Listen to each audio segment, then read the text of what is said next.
morning, ladies and gentlemen. We're going to get started with our session for today, November 5th. We'll begin with an invocation by Reverend Ryan Isla Pineda from St. Peter's Parish, Olney. Please rise as you're able.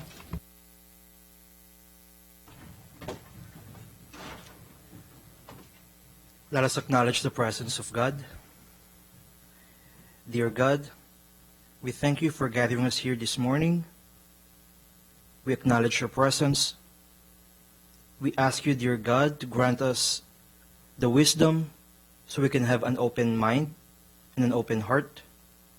Grant us the courage to say what we believe is right and just, and help us to be patient, really, really patient.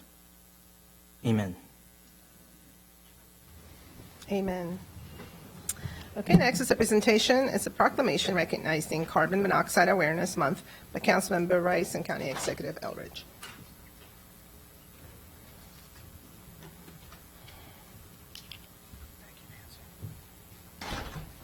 All right, good morning. As I'm joined by the county executive, I'd like to also invite up our chief of our fire department, Scott Goldstein, if you could come forward, as well as our DPS partners. I think we have Hamal Mustafa here, as well as Rick Merck, if they could come forward. And then our partners from the Greater Capital Area Association of Realtors.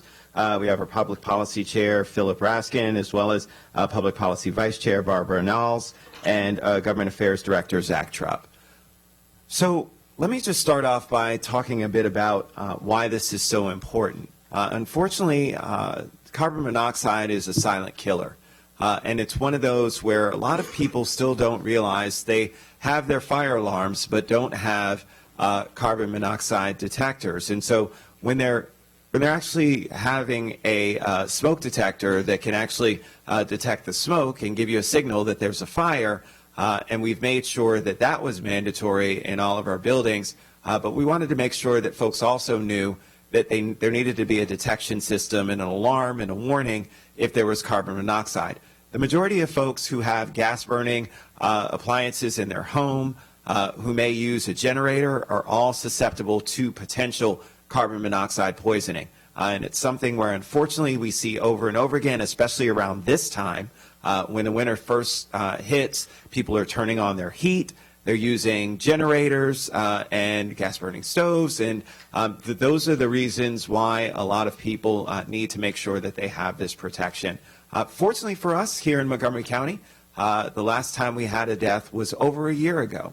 The reality is that all of those deaths, every single one of the deaths that have been since 2013, would be preventable if they had a detector in that house to give warning to the families that there was something wrong. And so that's why we wanted to work together. I really appreciate the partnership of our fire department, who's always making sure that we're safe. But then our partners with our Department of Permitting Services, who are also working hard to ensure that the buildings that we have throughout our community, whether they're residential or commercial, are safe for us as well. And then, of course, our Greater Capital Area Association of Realtors partnered with us to make sure that as people buy new homes, that they're ensuring that these are there. And as I'm going through the home buying process right now, I can't tell you how one of the checkoff boxes, it actually warmed my heart to see that was there and identified to make sure that they're there. And so we know as a part of this transactional process, this will continue. I really appreciate the partnership of everybody coming together. And of course, our county executive, who was actually with us when we introduced this bill on the council and a supporter, and who now in his role as the county executive continues to make sure that we're doing everything we can in our county to put forth the best foot forward when it comes to the safety of our residents. And I'd like to turn it over to the county executive at this time. So I've been tasked with reading some technical stuff. I'll skip the ones you did. So he mentioned that it's a silent killer. It's colorless and odorless gas, and so it's impossible to detect. The symptoms include nausea, headaches, dizziness, weakness, chest pain, and vomiting. And in more severe poisoning cases, people experience disorientation and unconsciousness. And of course, once you go unconscious, you're not getting out. And so it leads to usually a tragic ending. So it's important to install and test CO2 detectors, CO detectors. The alarms are the only way to detect this poisonous gas. There aren't going to be any other signals. And you need to test the alarms monthly and to change the batteries with the seasons.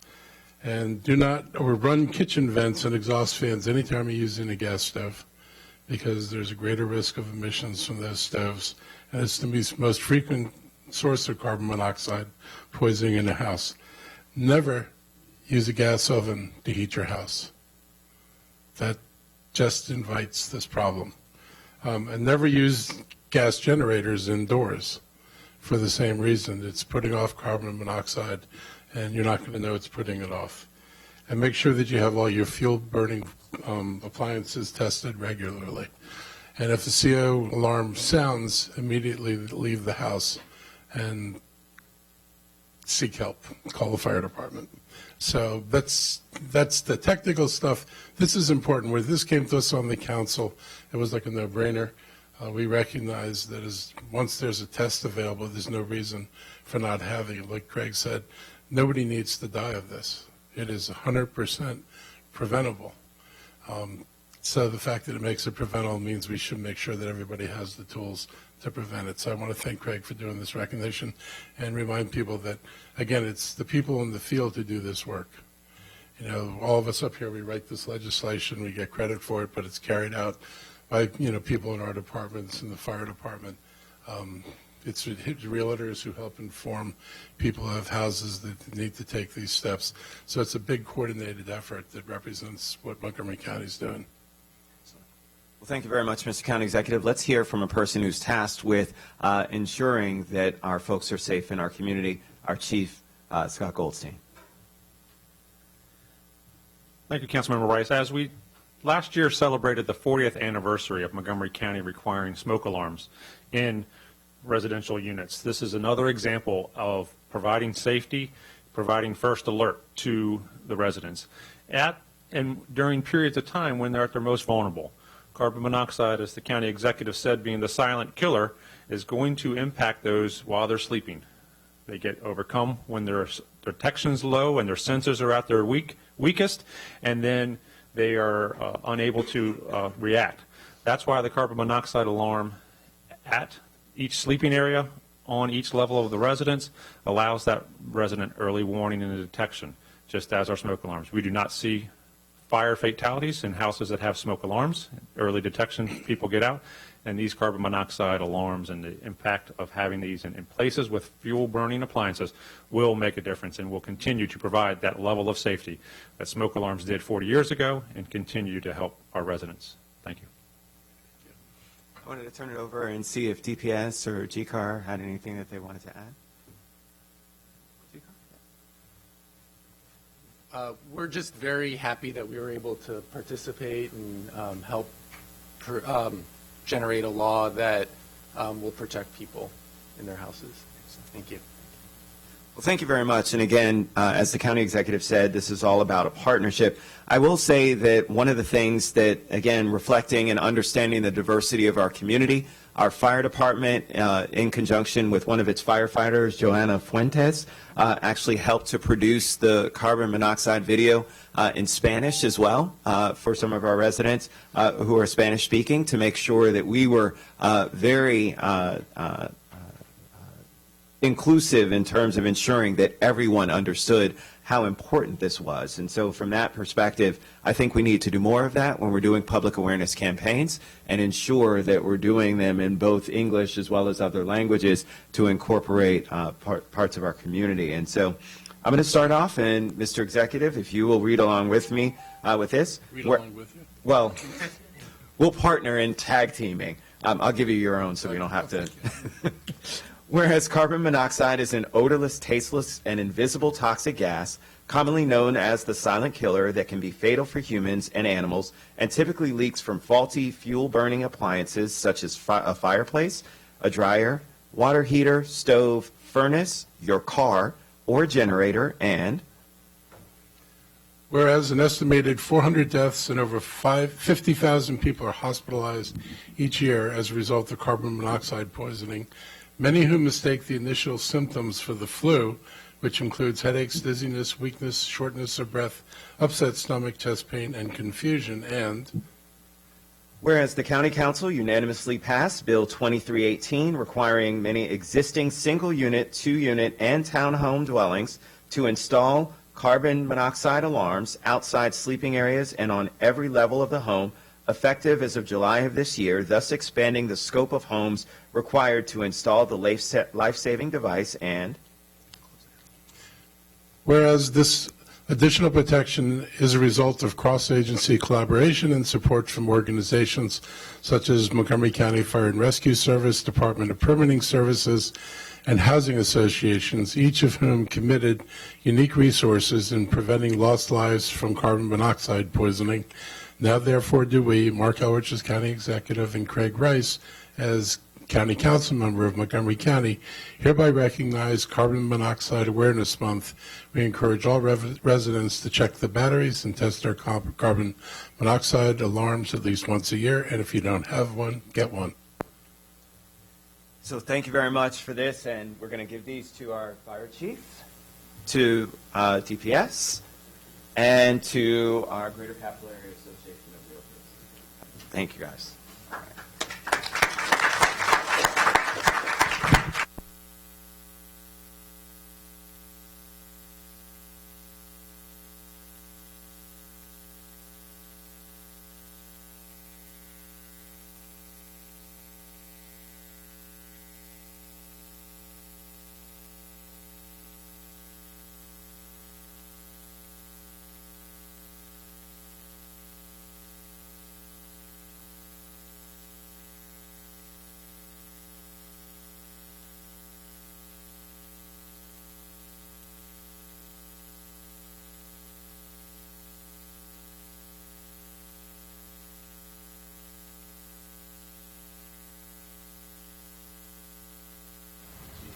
Thank you. Okay, so now we're going to move on to general business. Ms. Lauer. Good morning. There is an additional item for the consent calendar today. It's action on approval of an appointment of special counsel to Montgomery County in connection with a matter pending before a state licensing agency. Also, at 1:30, the public hearing scheduled, a public hearing that we have scheduled is being deferred for a week. It's the public hearing in action for the special appropriation for the Department of Recreation to provide senior adult programming at the Wheaton Community Recreation Center. So that's being deferred for a week. Thank you. Thank you. So the minutes for October 15th, 2019 have been circulated. Are there any changes? Hearing none, those are approved. Just as a point of personal privilege, I would like to congratulate our colleague Andrew Friedson, who has received the Phyllis Campbell Newsom Award for Public Policy Leadership for Montgomery County. So congratulations. And this is to highlight the work of elected and non-elected officials who have gone above and beyond in partnership with the nonprofit sector to ensure a more vibrant community. So we really appreciate you and congratulate you on that. Okay, so now we're on to consent calendar. Is there a motion? Moved by Councilmember Rice and seconded by Councilmember Katz. I will just kick it off by just saying that one of the things that we are doing today is adopting the resolution to support the Metropolitan Washington Council of Governments regional housing targets for Montgomery County. I want to thank all my colleagues for their support and their work on this very important issue of housing affordability, housing availability. I really want to thank also the leadership of the city of Rockville, Tacoma Park, and Gaithersburg for signing on in order to work together with the county in general to support these targets and work towards them.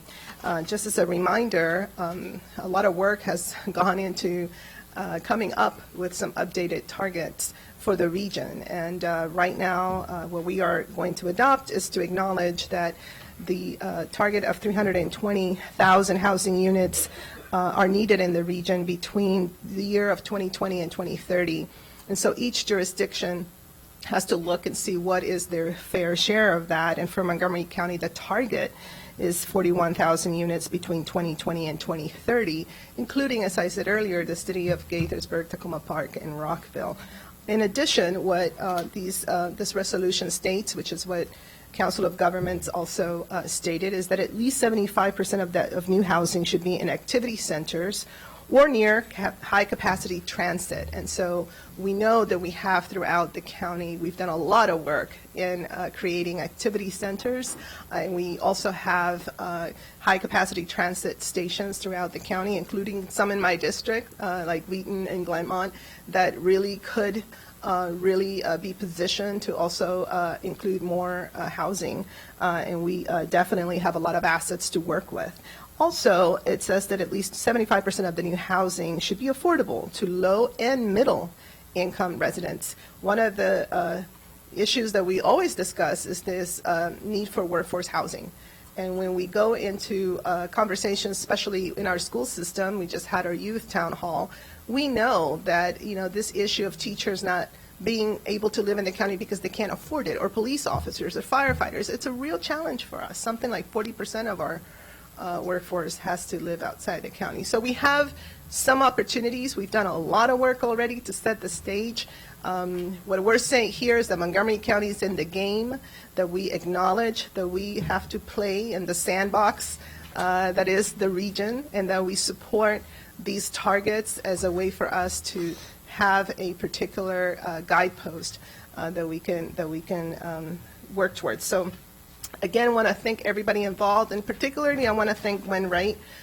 She was one of the experts that worked on these targets for more than a year last year, and then brought it to a small work group of which I was a member, that included representatives from Virginia, from Prince George's County, from the city, from the District of Columbia, and we worked on this all year and finally adopted this as a body at the Metropolitan Council of Governments. But now each jurisdiction is moving forward with their own resolutions to affirm the support. So thank you again to my colleagues, and now let me turn it over to Councilmember Rice. Well, thank you very much, Madam President, and I agree with you wholeheartedly that that is incredibly important for us as we talk about the future of Montgomery County. I did want to highlight an introduction of a resolution that's in support of the 6888. And for many who don't know, the 6888, which is our Women's Army Corps, was the only all-female, all-black battalion deployed overseas during World War II.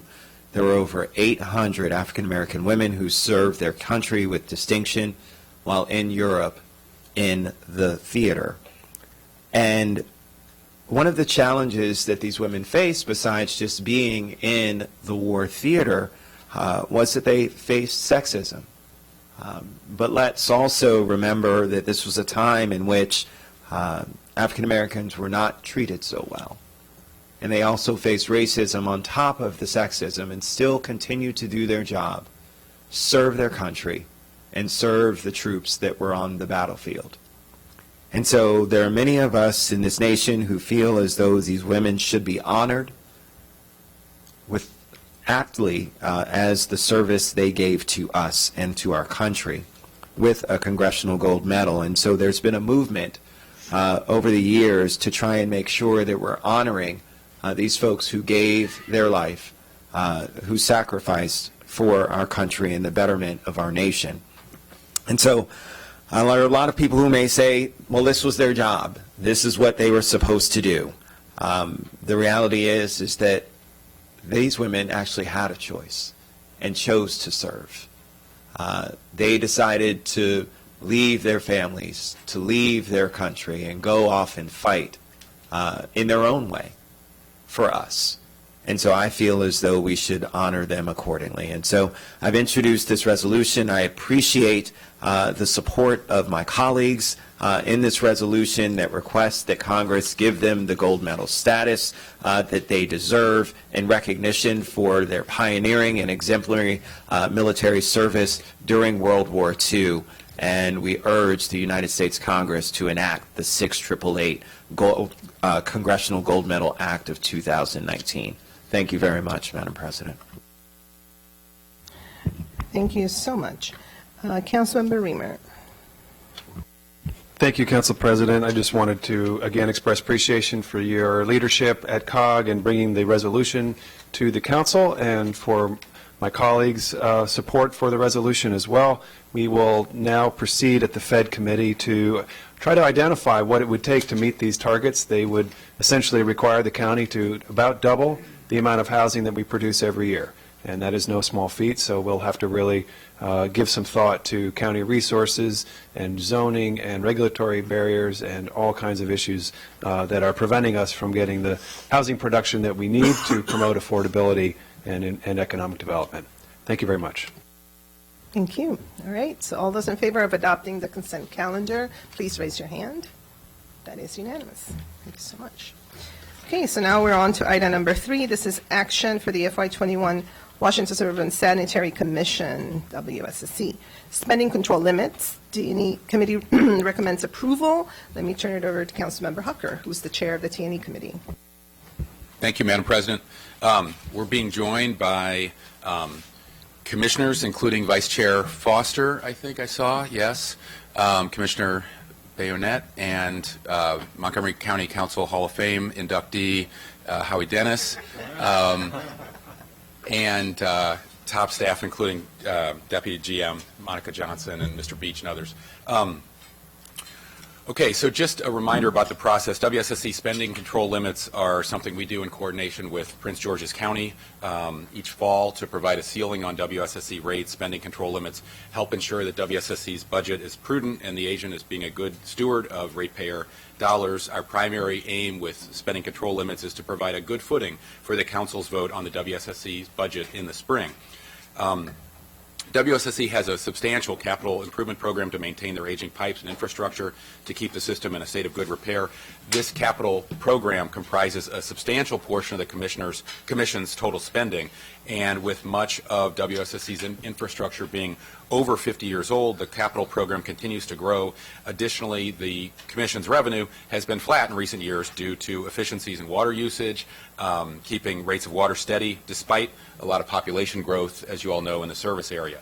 The base case from WSSC called for an 8% rate increase to meet the demands of their capital program and the debt service, which is a large portion of their budget.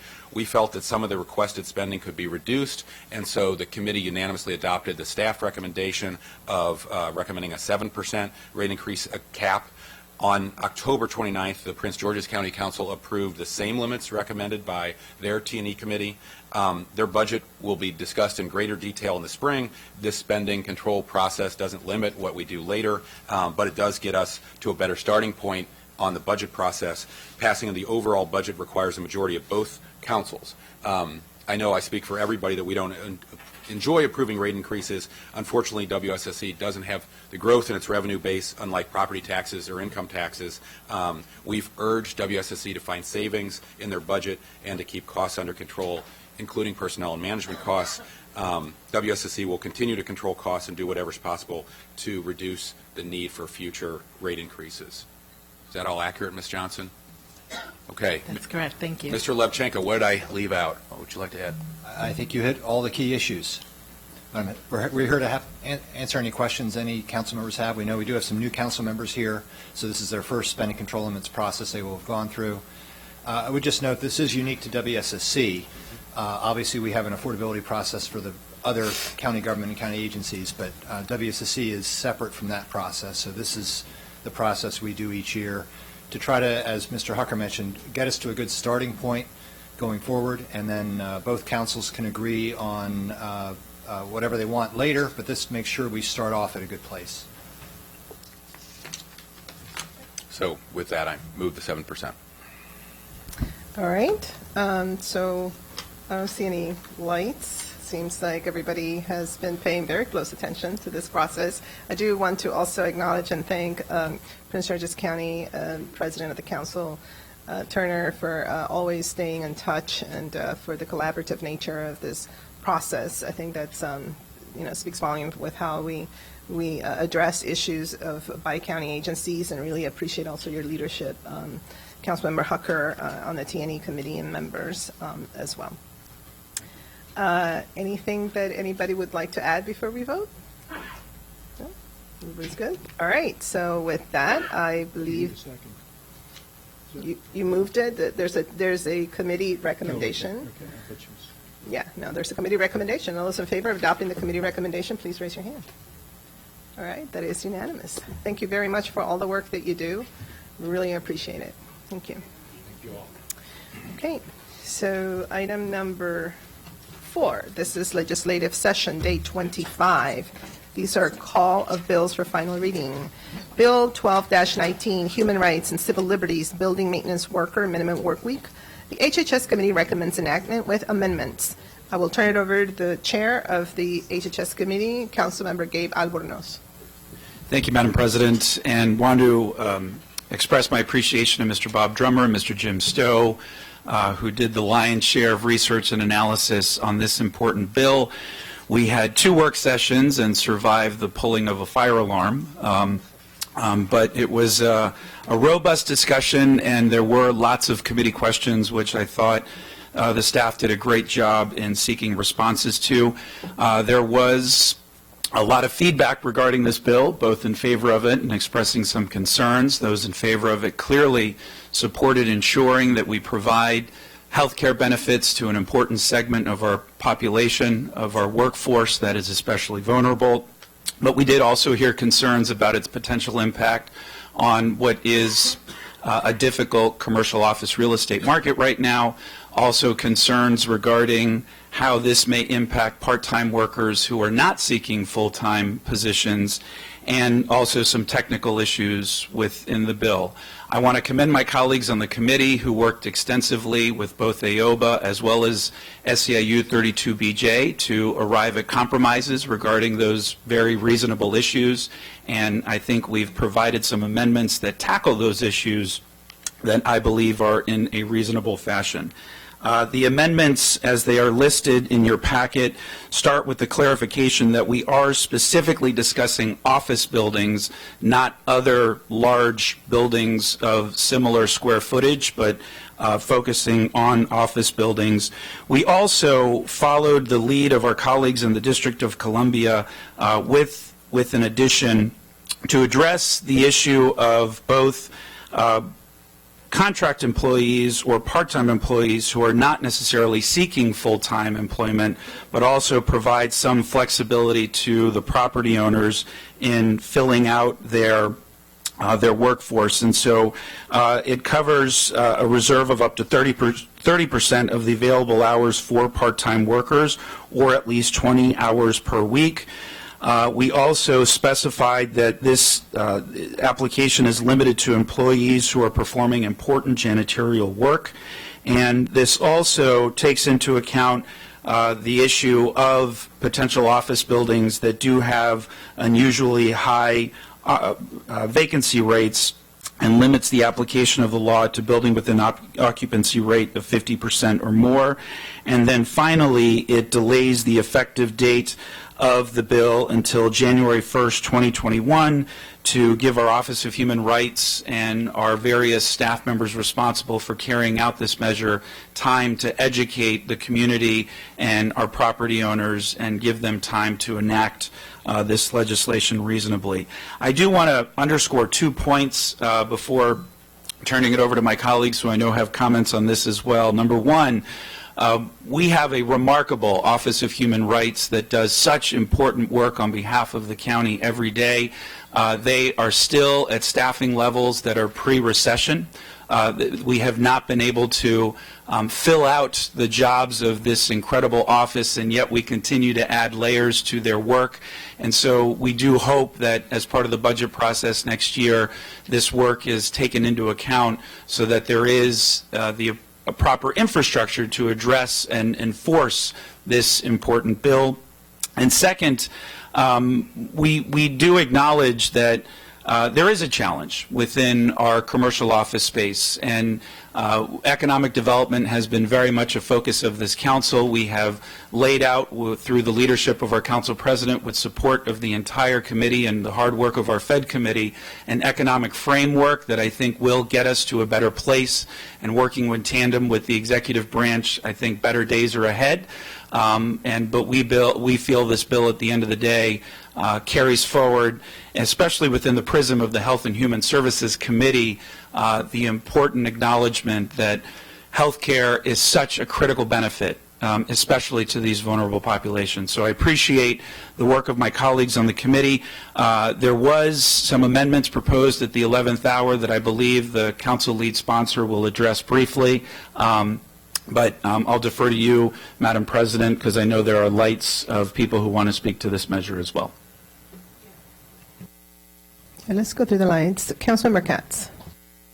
Thank you very much, Madam President. I'm actually troubled by this legislation. I have wrestled within myself to figure out what's the best. I think the committee did an extremely good job. I know that there will be some people who gain from this and some people who will lose from this. And I too am very concerned about the health care of our community. I don't know what's the best way to do this, but my concern is for the people that will lose their job. And I go with simple numbers that if it takes 200 hours to clean an office building for the week, and you have 10 employees, that means 20 hours a week. If you go to the 30%, which I think is a fair number, but if you go to the 30%, that means that 3 people would be working 20 hours that week. So that would be 60 hours. So we're now at 140 hours. And that means that more than likely an employer would go to 4 people at 35 hours rather than have 5 people to pay the 5th person and have the health insurance from that 5th person. So from the 10 people that we started with, only 7, the way I figure it, and I hope I'm wrong, but only 7 would be working for that building at the end of the time. I understand that's also a concern for the hours. Right now, if someone's working 4 hours a day, 20 hours a week, 4 hours a day, 5 days a week, that means they're working from 5 to 9. If they're working 35 hours, that means they're going to have to work from 5 to 11. And in some cases, they would still have that second job. This would still be a second job, which makes it that much more difficult, or if they're going to school. There's carpooling associated with it. That means that perhaps they would not be able to carpool together if they, in some cases, they work close to where they are, and this would change that as well. I sincerely appreciate all the effort. I wish that there could be some other way that I could come up with that would help more people with this, but at this point, I will not vote for this legislation. Thank you. Councilmember Rice. Well, thank you very much, Madam President.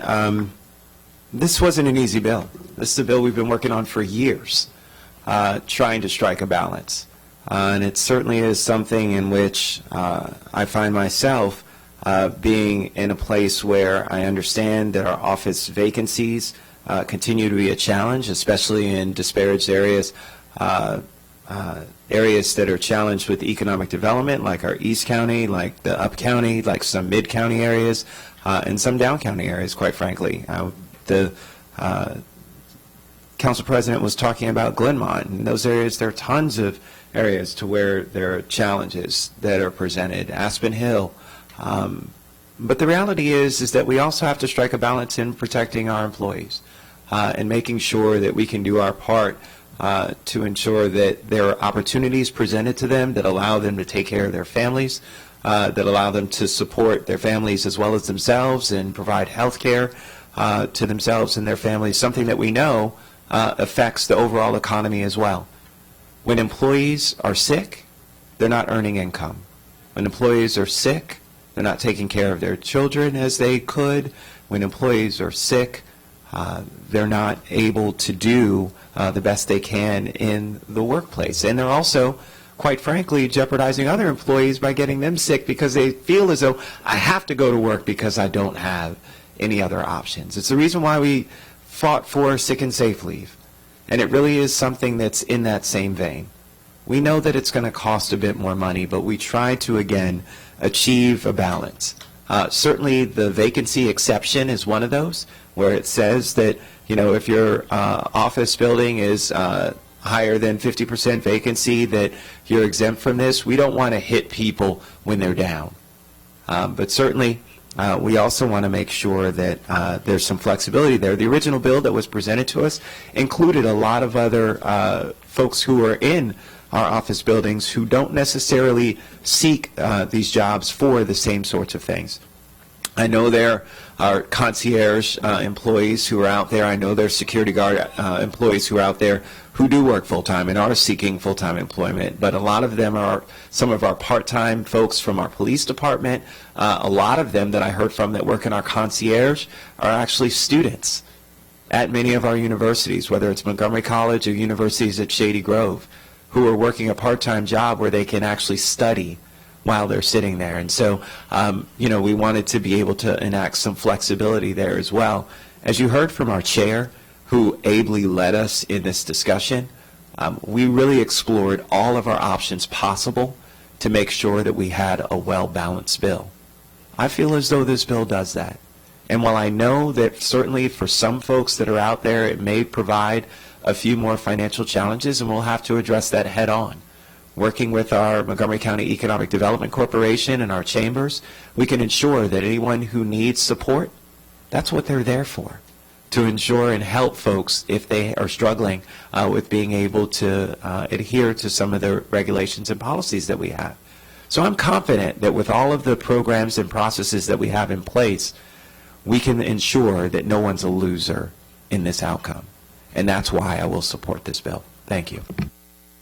Councilmember Reamer. Thank you. I really want to thank the committee, Chair Albornoz, committee members Rice and Glass. This was a challenging discussion, and you worked your way through it, and you arrived at a place, I think, that is able to generate support from the council. And as Councilmember Rice said, this has been an initiative that has been before the council for a number of years.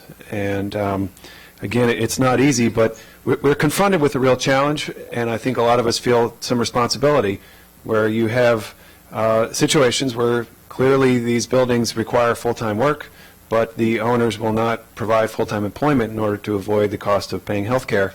And of course, it is Montgomery County that ends up, in a lot of ways, having to pay the cost for that decision with other health programs and other community impacts that we have to ameliorate downstream. So this is the standard.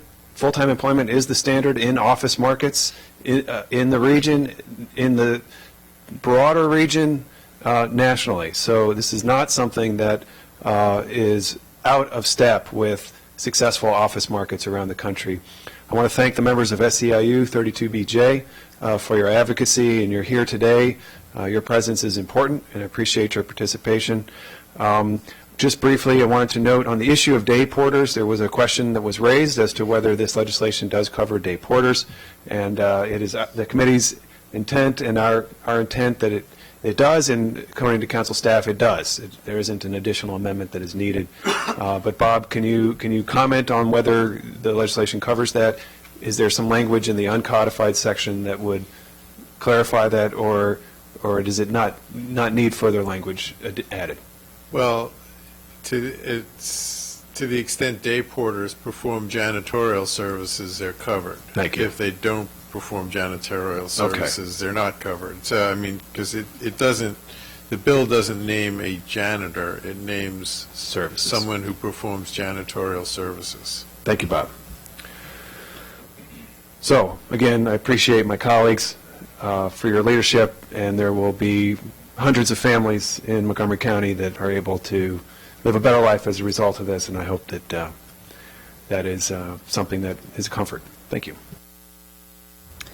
Thank you. I also want to add my sense of appreciation to the committee. Councilmember Albornoz, you are somebody who has already a track record of balancing, difficult decisions and then at the end finding ways to do the right thing so we can have a win-win situation, and you have definitely done that in your leadership on this issue. Really want to thank the members of the HHS committee for their work as well. We cannot minimize the fact that we do have a challenge here in Montgomery County. We are all on the same page with regards to how we need to proceed when it comes to our economic development. We need to be aggressive. We need to look at the big picture, and we need to be mindful of how it's affecting our different businesses, different sizes, and also our communities. And so it's a big task, and I am confident that everybody here stands ready to step up and address that. But at the same time, there is that issue of how do we deal with our most vulnerable among us. And time again, we hear studies that show how there's so many who are one health crisis away from disaster, from homelessness.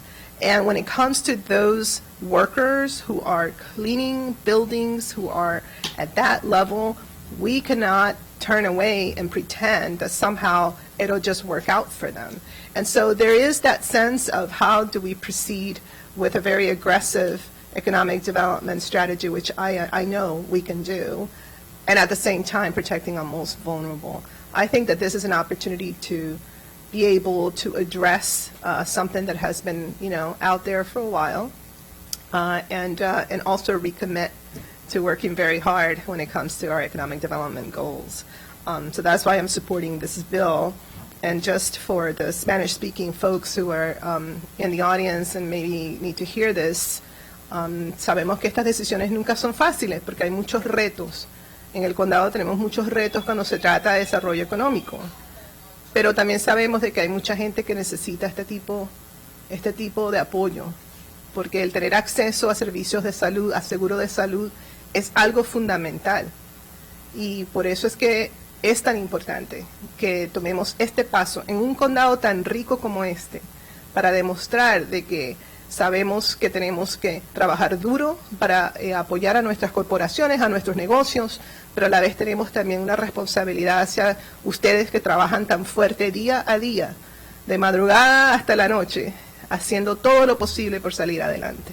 Esa es nuestra responsabilidad también, y por eso es que yo estoy apoyando esta propuesta de ley, y también quiero darle las gracias al concejal Gabe Albornoz por haber hecho un trabajo magnífico en el comité y también a los miembros del comité.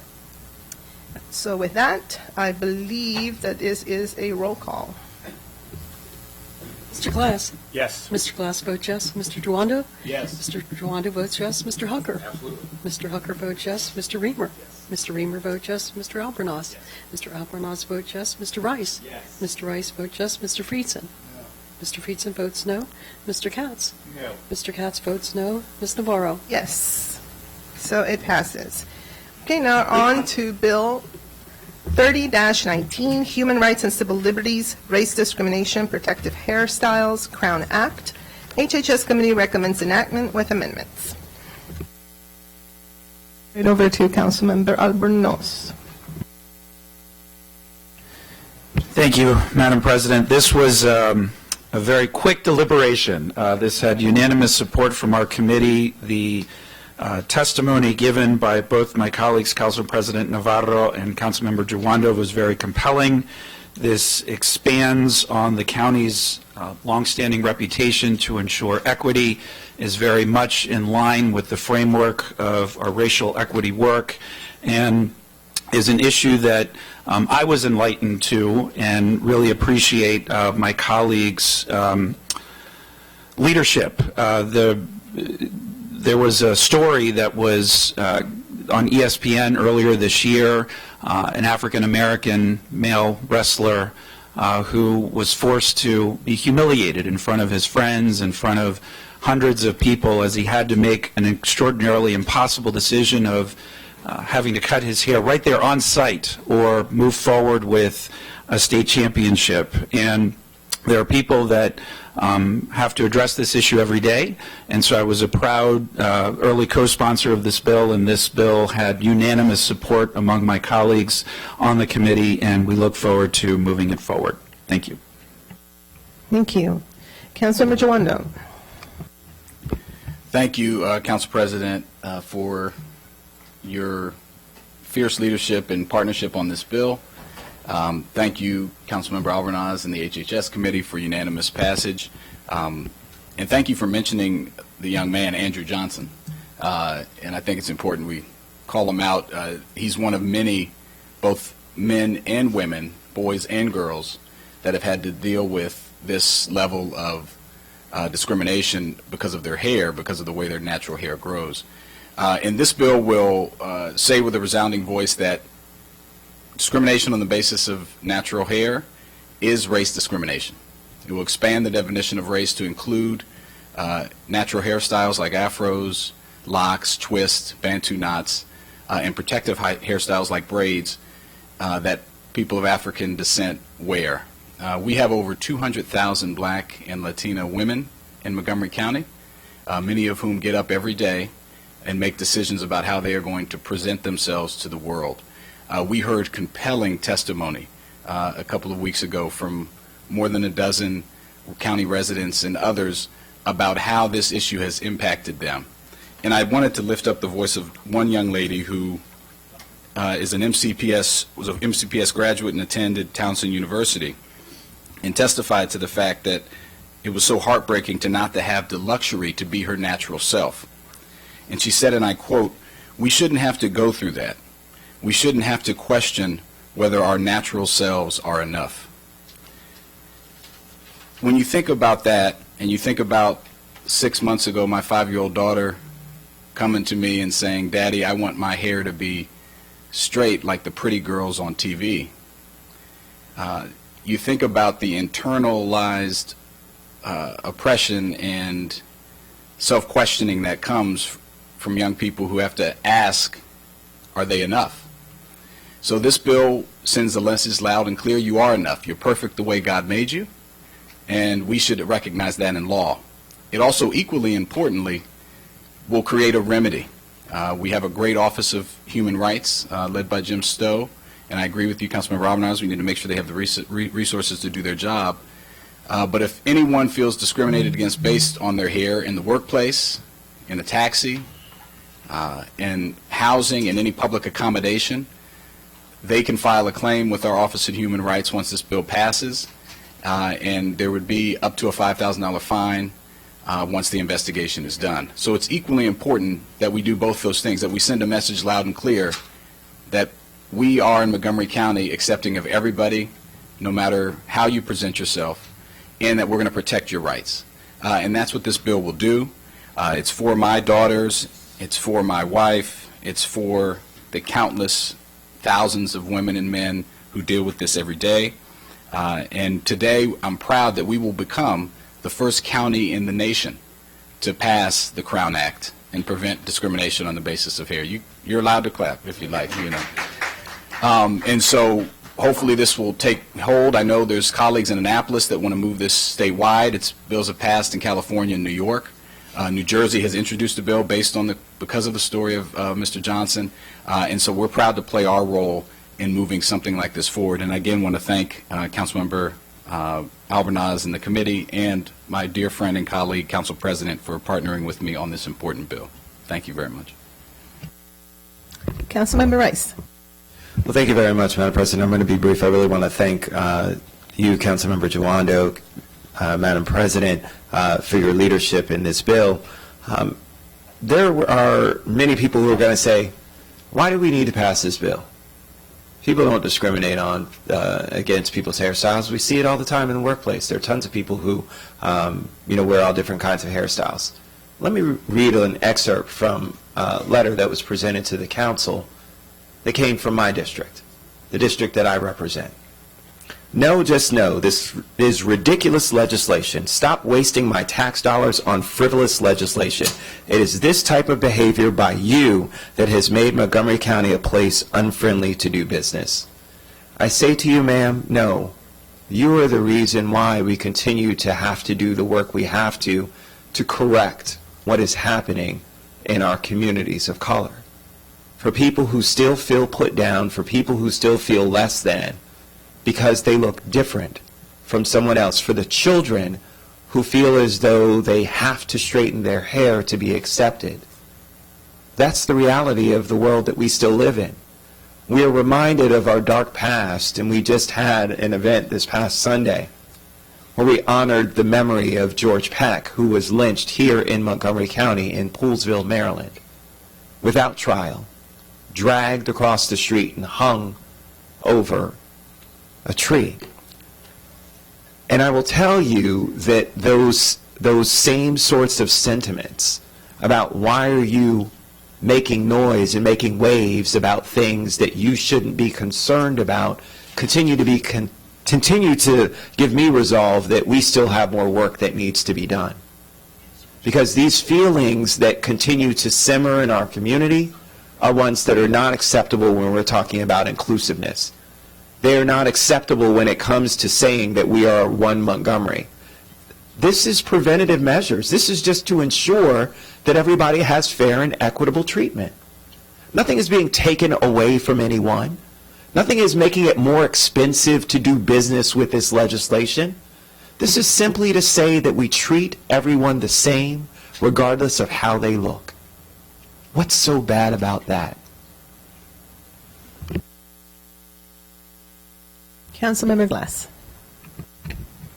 Thank you, Madam President. I want to applaud you and my seatmate, Councilmember Jawando, for this legislation, because quite frankly, it's a good day here in Montgomery County whenever we're able to expand rights and freedoms for people to live as they truly are.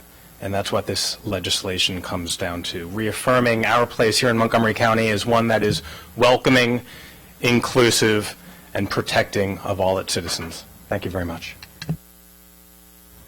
Well, Councilmember Jawando, it was great partnering with you on this issue. You know, in Montgomery County, we like to say that we lead on everything. And to be honest, there are times when, you know, I'll read an article or see something on TV and kind of go, wow, why didn't we do this in Montgomery County? Like, of course. And then you start really reflecting on something like this, right? Because you hear, you hear the news, you read the headlines, and you think, oh my God, how could they do that to this young man? Or, you know, and then I had to kind of take a step back and think of all the effort that as a woman who has straight hair had to put into making sure that my daughters, who are Afro-descendants, Afro-Latinas, and have, you know, very curly hair, different textures, how in the world to navigate that in order to give them the sense of pride and confidence to just be who they are.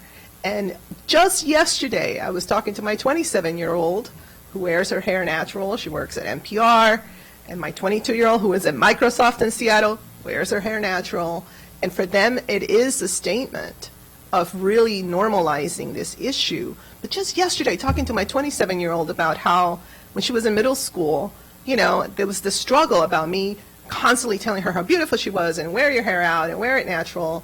And, you know, the sense of, no, I got to kind of tame it or whatever. And so we went to Puerto Rico for a conference, and we're walking down the streets of San Juan, and I could see her just staring at all these beautiful young women rocking their curls and just kind of watching them.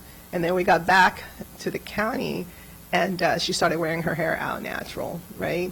And her photo of her, you know, middle school promotion is like this big, big afro. And I reminded her of that, you know, and she kind of went, oh my God, you're right. But it took seeing all these proud Afro-Latinas, beautiful women, owning who they are by who, you know, whoever they are, to make that connection. And so what I say to you is that this is real, and especially as they enter, you know, the workforce, this is just big in that sense. So it is great that we're able to get to this point, and there will be many other opportunities for us to do whatever we need to do to make sure that everybody in this county understands that we see you, because our job here is to represent everybody. You know, we don't have the luxury of saying, hey, we're only going to represent this community or this group. The challenge is that we here are elected to represent everybody. So it's a step forward, and I appreciate everybody working on this, and the HHS committee again. Councilmember Albornoz, really thank you for this. So this is a roll call. Mr. Glass? Yes. Mr. Glass votes yes. Mr. Jawando? Yes. Mr. Jawando votes yes. Mr. Hucker? Yep. Mr. Hucker votes yes. Mr. Reamer? Yes. Mr. Reamer votes yes. Mr. Albornoz? Yes. Mr. Albornoz votes yes. Mr. Rice? Yes. Mr. Rice votes yes. Mr. Friedson? Yes. Mr. Friedson votes yes. Mr. Katz? Yes. Mr. Katz votes yes. Ms. Navarro? Yes, and it is unanimous.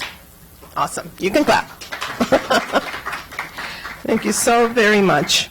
All right, so now we're on to item 5, and this is an interview of the county executive's appointee as chief for the Department of Police, Mr. Marcus Jones.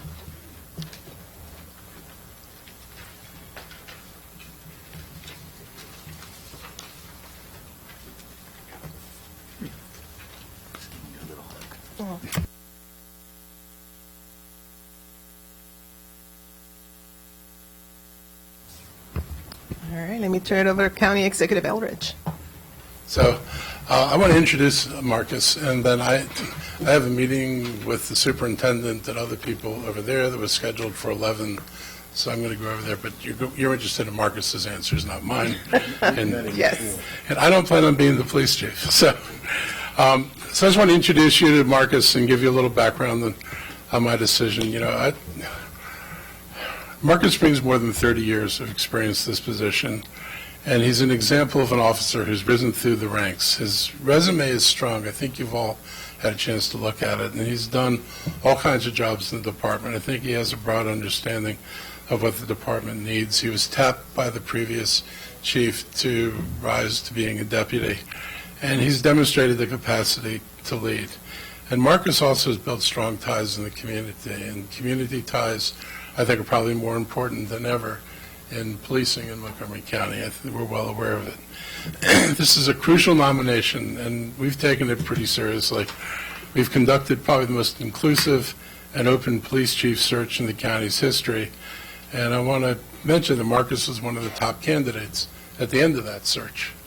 I've heard from residents and community-based organizations, labor leaders, religious leaders, county council members, and who have all clearly stated what they expect out of a police chief. Your deliberations, not unlike my thoughts, have helped inform what we're trying to do with the police department.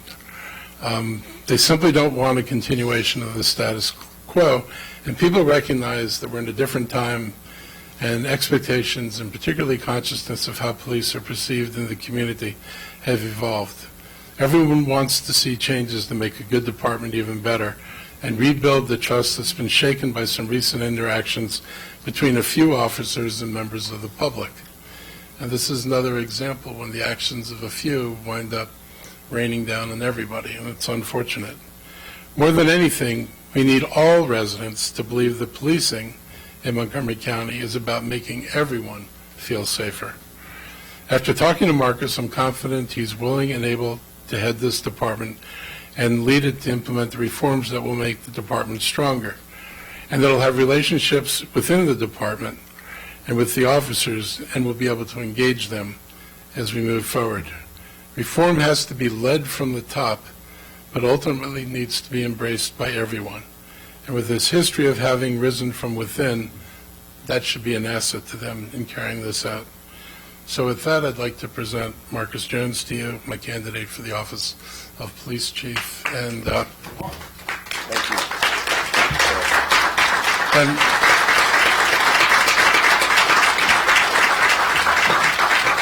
And again, I apologize for having to leave. I had intended to be here for the discussion, but I think Marcus will be able to handle himself.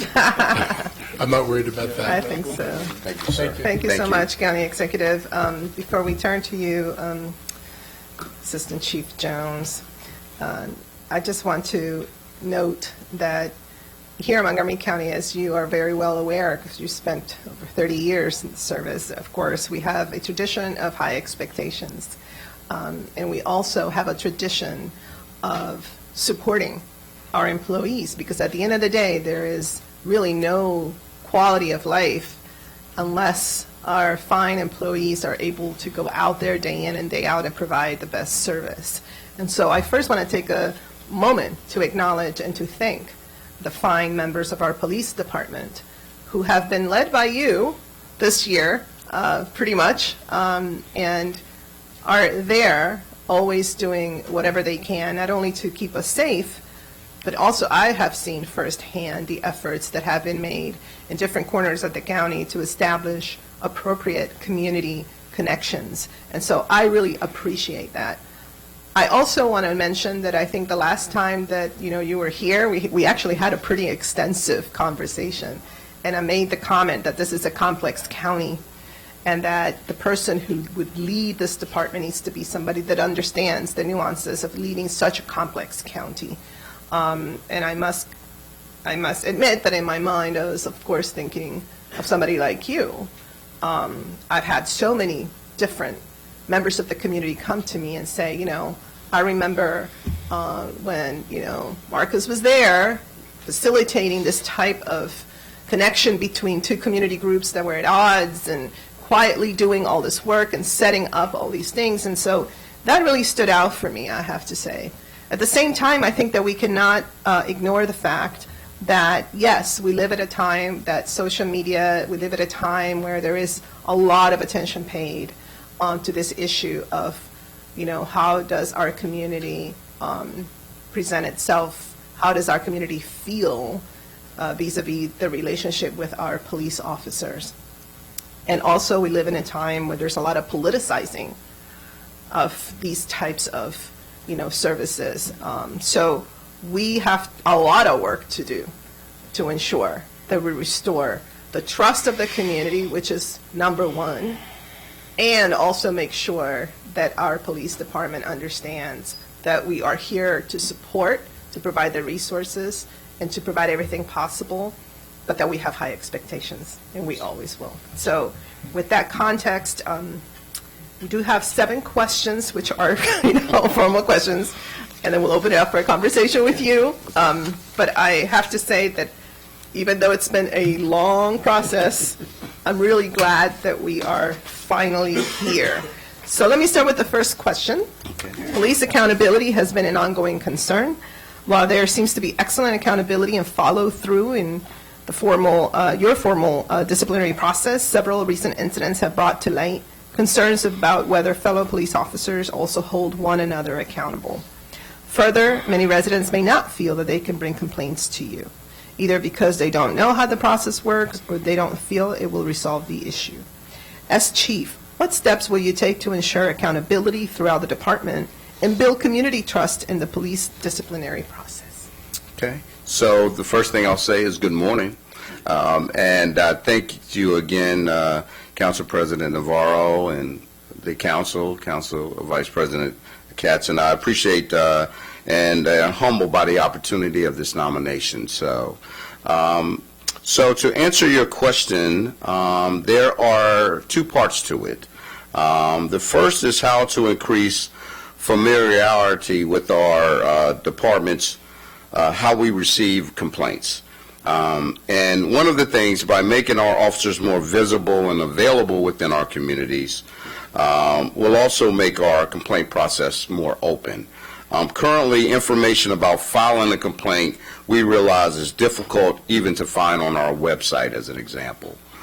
We do have the availability to have complaints in our governmental buildings, as well as in, for example, like in libraries, but also in our police stations that people can come to. But we know that we want to make that availability to them as simple as possible. But we know even on the website, for example, it's difficult to navigate through the system in order to actually find the actual complaint form. So we want to certainly display complaint-related material more prominently. We can also make certain that our officers are familiar with the process and have materials to let residents know how to file such complaints. The second part deals with the police disciplinary process. As you know, there is accountability and follow-through. However, the availability of information about procedures and process is somewhat lacking. Our staff maintains contact with our complainants and are provided with the findings of the investigation or the complaint. Trial boards, for example, are now public by law, but they are often canceled due to agreements made prior to the trial board occurring. As we look to increase transparency in this regard, we are bound by our contracts with the FOP and by the state's Law Enforcement Officers' Bill of Rights. We report these findings of these investigations within the boundaries of the law and within the boundaries of our collective bargaining agreements. The county is one of the most diverse counties in the nation, and 1/3 of our residents are immigrants. It is critical that our police force mirrors the communities that they serve. What are your plans to increase diversity among sworn officers, and also what are your plans to increase cultural competency among current officers? Excellent question. I will say we are constantly working to increase diversity among our sworn officers, and we place a high value on our officers reflecting our community. We recruit up and down the East Coast, as an example, at career fairs that attract minority candidates. We are working to increase our social media presence generally, and we have a Facebook feature aimed at attracting women candidates as an example. However, we must also recognize that our larger difficulty is in attracting any recruits.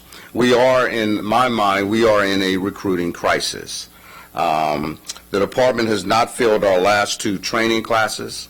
Our last class had 582 applicants, of which 314 of them took the entry test, which means that all of them did not participate in that process.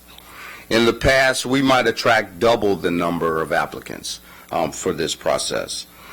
Some other jurisdictions are also offering sign-in bonuses and other incentives, and our qualifications are also higher than in some other areas. We are also bound by state standards that others not in Maryland do not have to follow. We are working to make our testing more accessible by offering the initial test online. We've also taken the test to some of our younger folks, particularly our millennials. We've actually, instead of having them come to us, we've gone to other centralized locations like the University of Maryland to make that process easier. And I think we are proud to recognize that we're continuing to grow our police cadet program. And if I might just add, our police cadet program, which existed back in the 70s, and it was really people who participated in that program were really what I call homegrown talent. And now I think we have to go back to really trying to attract our own homegrown talent. These are folks who were raised in Montgomery County, who live in Montgomery County, who know Montgomery County really well. And so I think the focus for our police department is to know that we have an ability and opportunity to actually reach out to young folks who are interested in the career, who and the way we do this is that by the cadet program, we are paying our cadets a salary, a part-time salary, and we are having them to actually work for us part-time while they're in school. And the objective is that they would then be able to meet the qualifications to join the police department within about a 2-year window. And within that 2-year window, we would then have the ability to bring them on board because they would have been acclimated to our organization and grown to know a little bit about our department.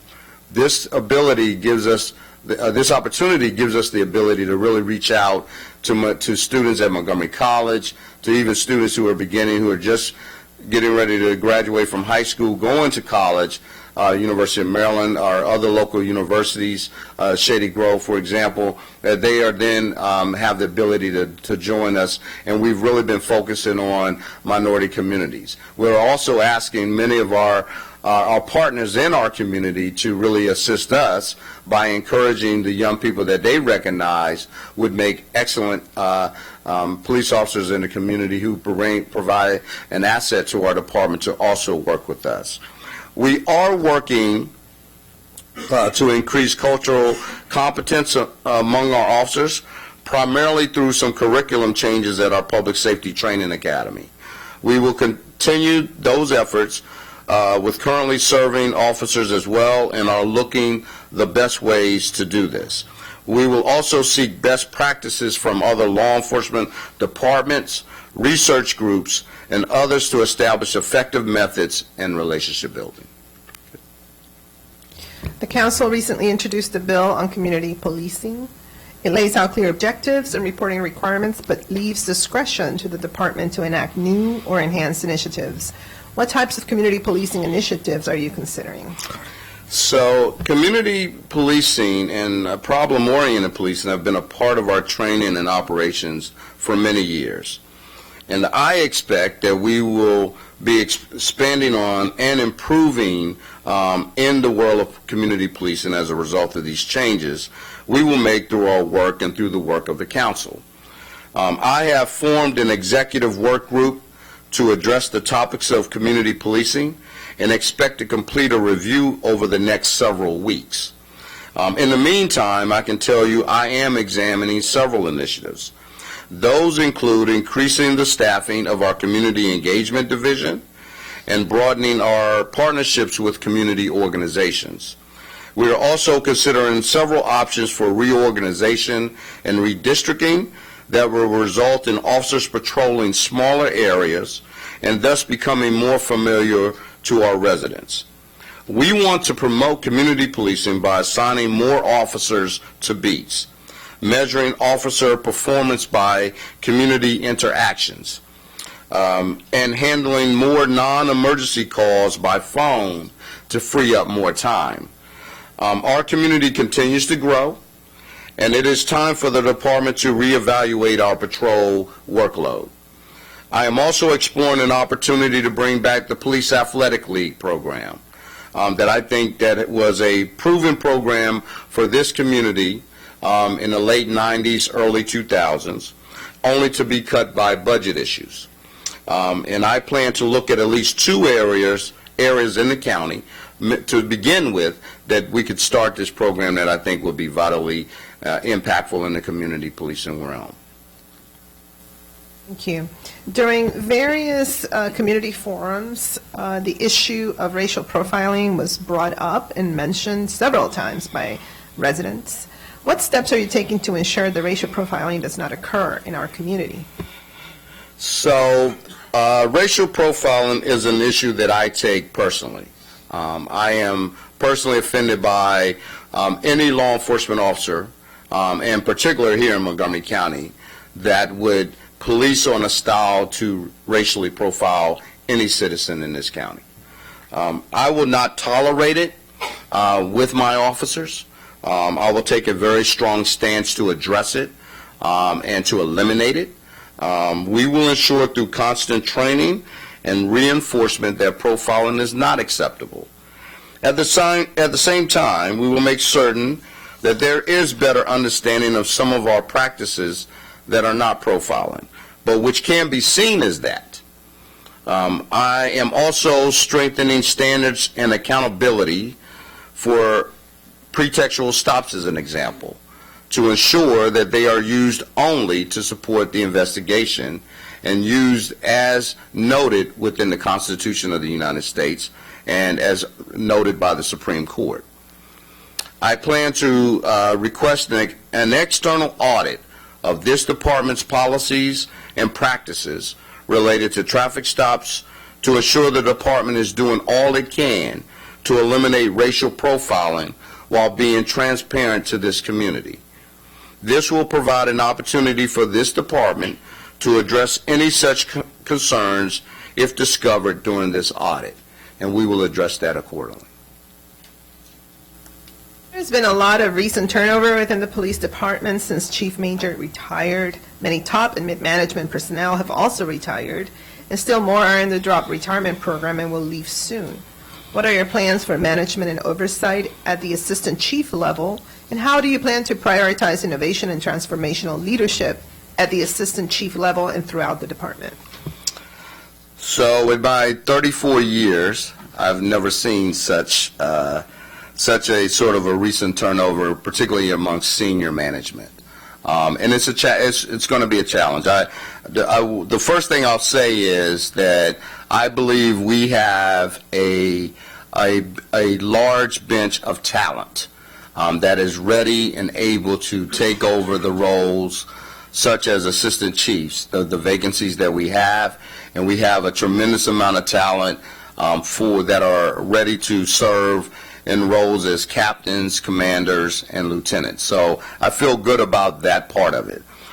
It is a part of a normal process unfortunately for our senior officers to retire, particularly when there sometimes is a change in leadership. As I look to fill these several spots in the executive and command ranks, I will focus on the potential of applicants to bring innovative ideas to the department.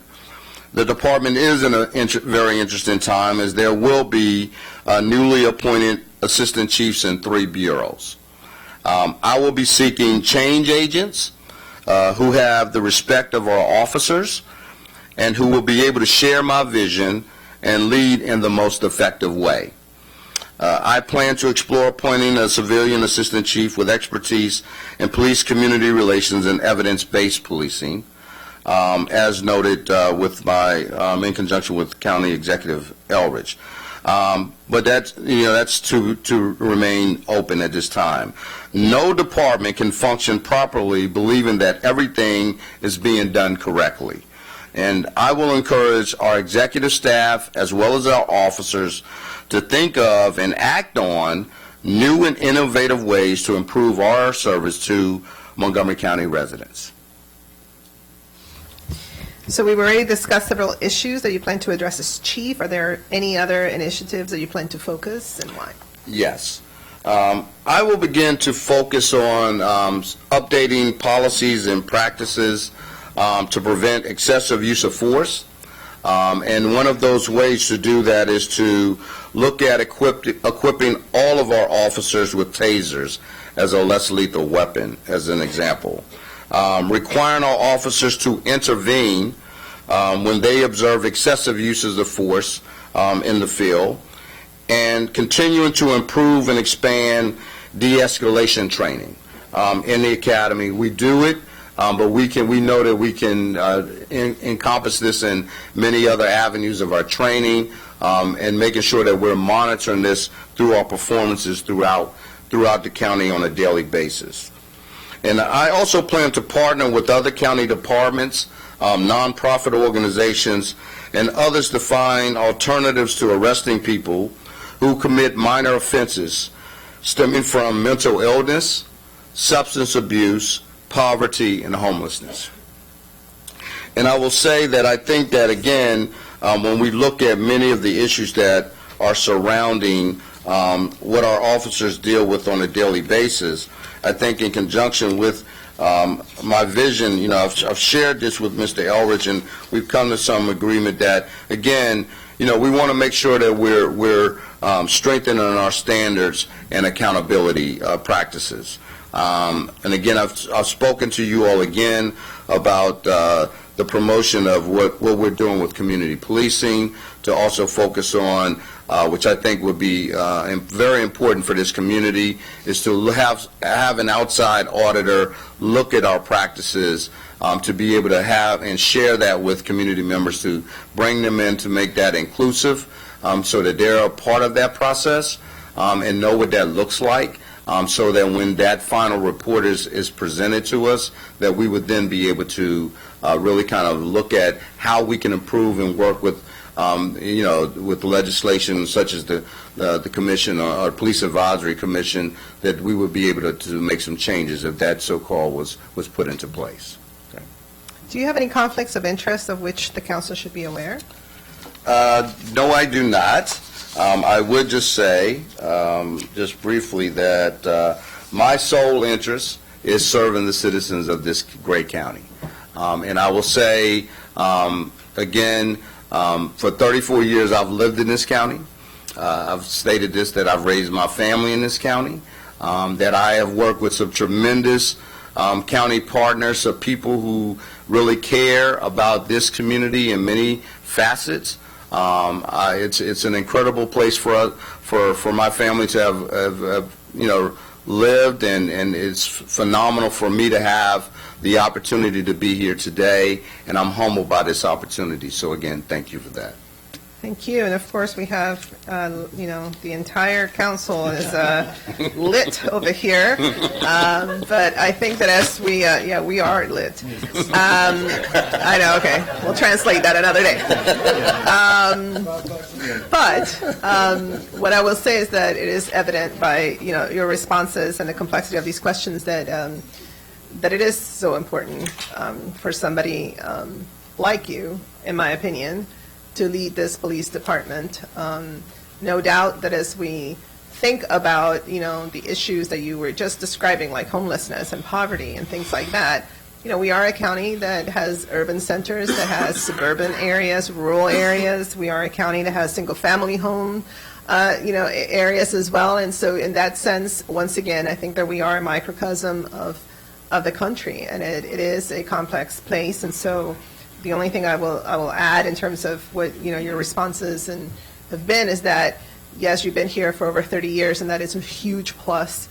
But of course, this is an ever-changing county, and so I do look forward to your exploration of innovative initiatives and interventions that can continue to address this extraordinary diversity and complexity as well. So really do appreciate your service thus far. So let me turn it now over to Councilmember Rice. Thank you very much, Madam President, and thank you, Assistant Chief Jones. This is surreal because this has been a long time coming. Let me just say that as a young man who met you quite some time ago, 34 years ago when you moved to this area, who in full disclosure is a member of the church that you attend, and knowing your family, it's been good to be able to see you continue to grow and evolve into what I feel is the future of our police force. And it's one of the reasons why when you were identified as one of the final candidates, it was clear to me that you were the one and only choice.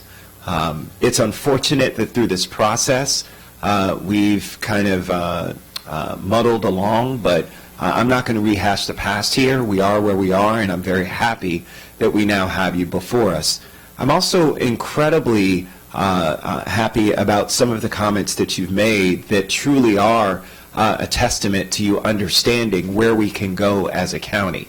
I will tell you that I represent one of the largest areas of Montgomery County in terms of square miles because our police in the 5th and 6th District are incredibly strained when it comes to being able to enact true community policing as they would like to be. And that involves a lot of our areas, Damascus, Barnesville, now no longer do I represent Poolesville, but did for a number of years. And those are all tremendous challenges when it comes to the police actually getting to all of those areas and being involved and engaged in the community. And so your initiative looking at redistricting for our police districts is going to be so imperative to a true community policing model. So I appreciate that. I did want to talk about something, and I'm not going to highlight all of the ideas that you had because I think that they're phenomenal. I do want to highlight on something that we haven't talked about as of yet, and that's and get a little bit finer into it, which is about communication. And I really feel as though our police department can do a much better job when it comes to communication with our community. Most recently, we had an incident that involved one of our officers that caused a lot of angst in our community because no one was sure about what was happening with that particular incident. But more importantly, beyond that one, just making sure that when we have these type of incidents where we had officer use of force and communicating with the public to make sure that they understand, transparency is always key. And so from that perspective, can you tell me what you would do to lead the department to make sure that our community feels confident in terms of that the information that they're getting from the police is accurate and that they're getting all of the information they need to be able to be involved and engaged in this community and police process? Okay. So thank you, Councilman Rice. I appreciate that question, and I will tell you that that is a major concern of mine as well. I know communication is vitally important in what we do each and every day. I know this community is very well in tune into events that are occurring across the county, and that we need to communicate to the best of our ability in order to do that. You know, a lot of our resources, when we look at some of the things that we have when we talk about sort of reorganization, our public information office is one of my main concerns of how that is structured. We are working on some of those fixes with the amount of resources that we currently have. But I will tell you, I have a vision of bringing in some expert assistance that will, I think, that for people who have been in the field of communication, and there's no disrespect to any of my past public information officers, to that staff. They do a phenomenal job of communicating with the press and with the media outlets in order to get our information out.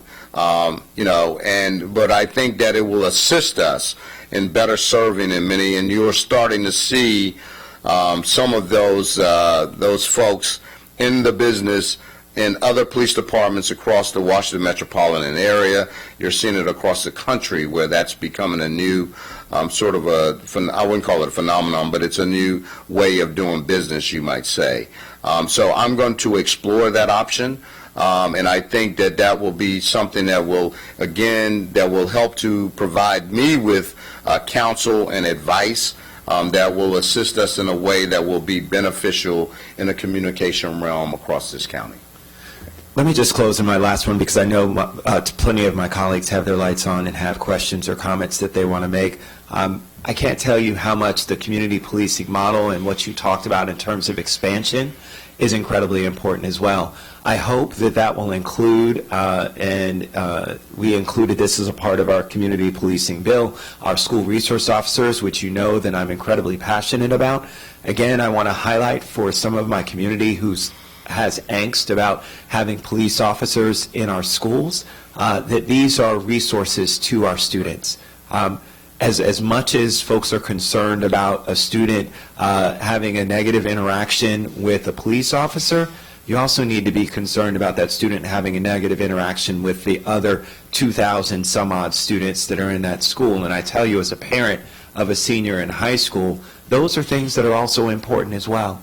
We need to make sure that the safety of our children is tantamount. And I think that our officers are trained appropriately and do a great job in making that happen. We can highlight examples like what happened at Clarksburg High School, to where a school resource officer was contacted by another student about a student carrying a gun and identifying that, finding the weapon and securing that and ensuring that nothing happened at that school. But there are a myriad of so many other stories that go unreported about how our school resource officers are really keeping incidents from getting to that level.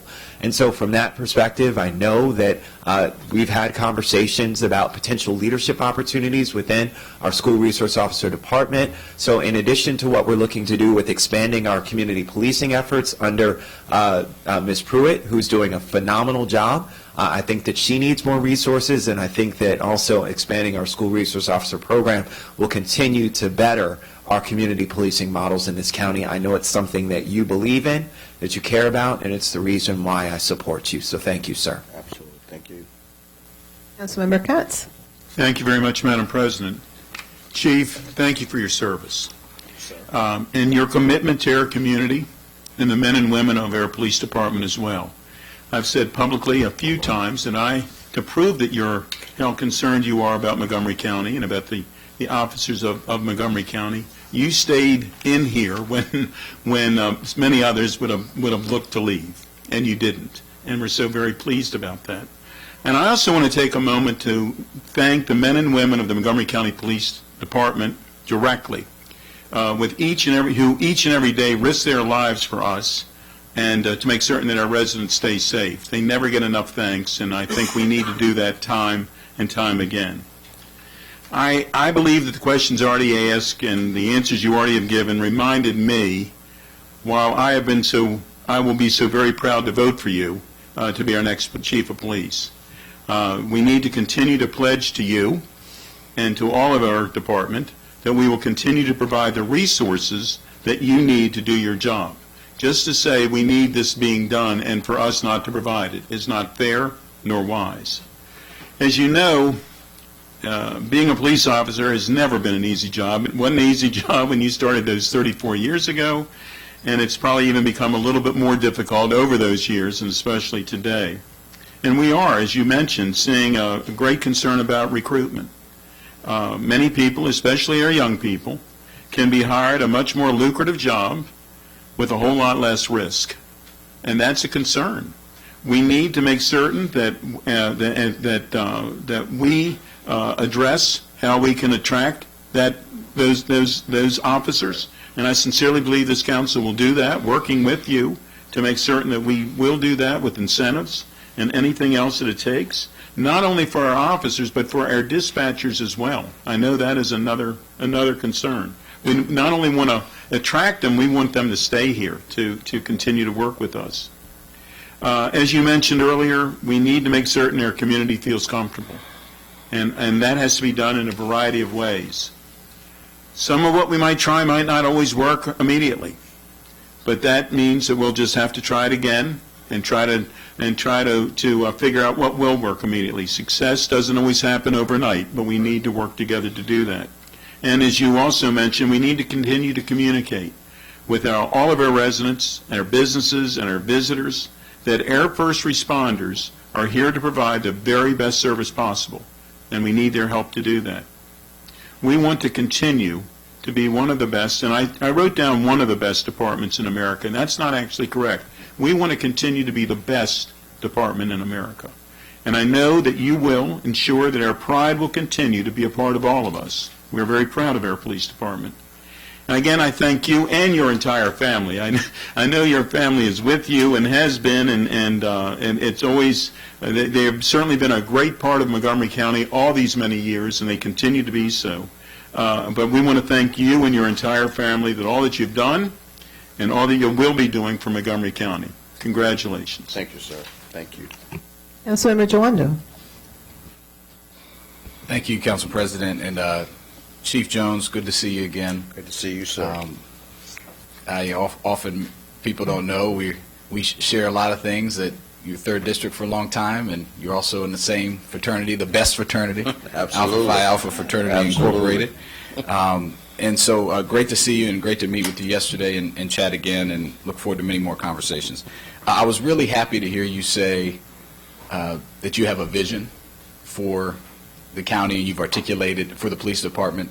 I have a vision too. I have a vision that we live in a county where every resident, regardless of where they live, what they look like, who they are, feels protected and safe by law enforcement, and every officer has the trust of that community and the support of this government so that they can do their job. And I think that's an achievable and laudable, not only laudable but achievable goal and vision for this county. That being said, as we've discussed, law enforcement's going through a transformation. We are figuring out, I think collectively as a nation, and Montgomery County is no different, how do we police in the 21st century? How do we make sure we can achieve that vision, and what tactics do we use? And I'm also heartened to hear some of the things that you've already thought about, many of which we've discussed, that you're considering. I wanted to ask you just a couple specific questions.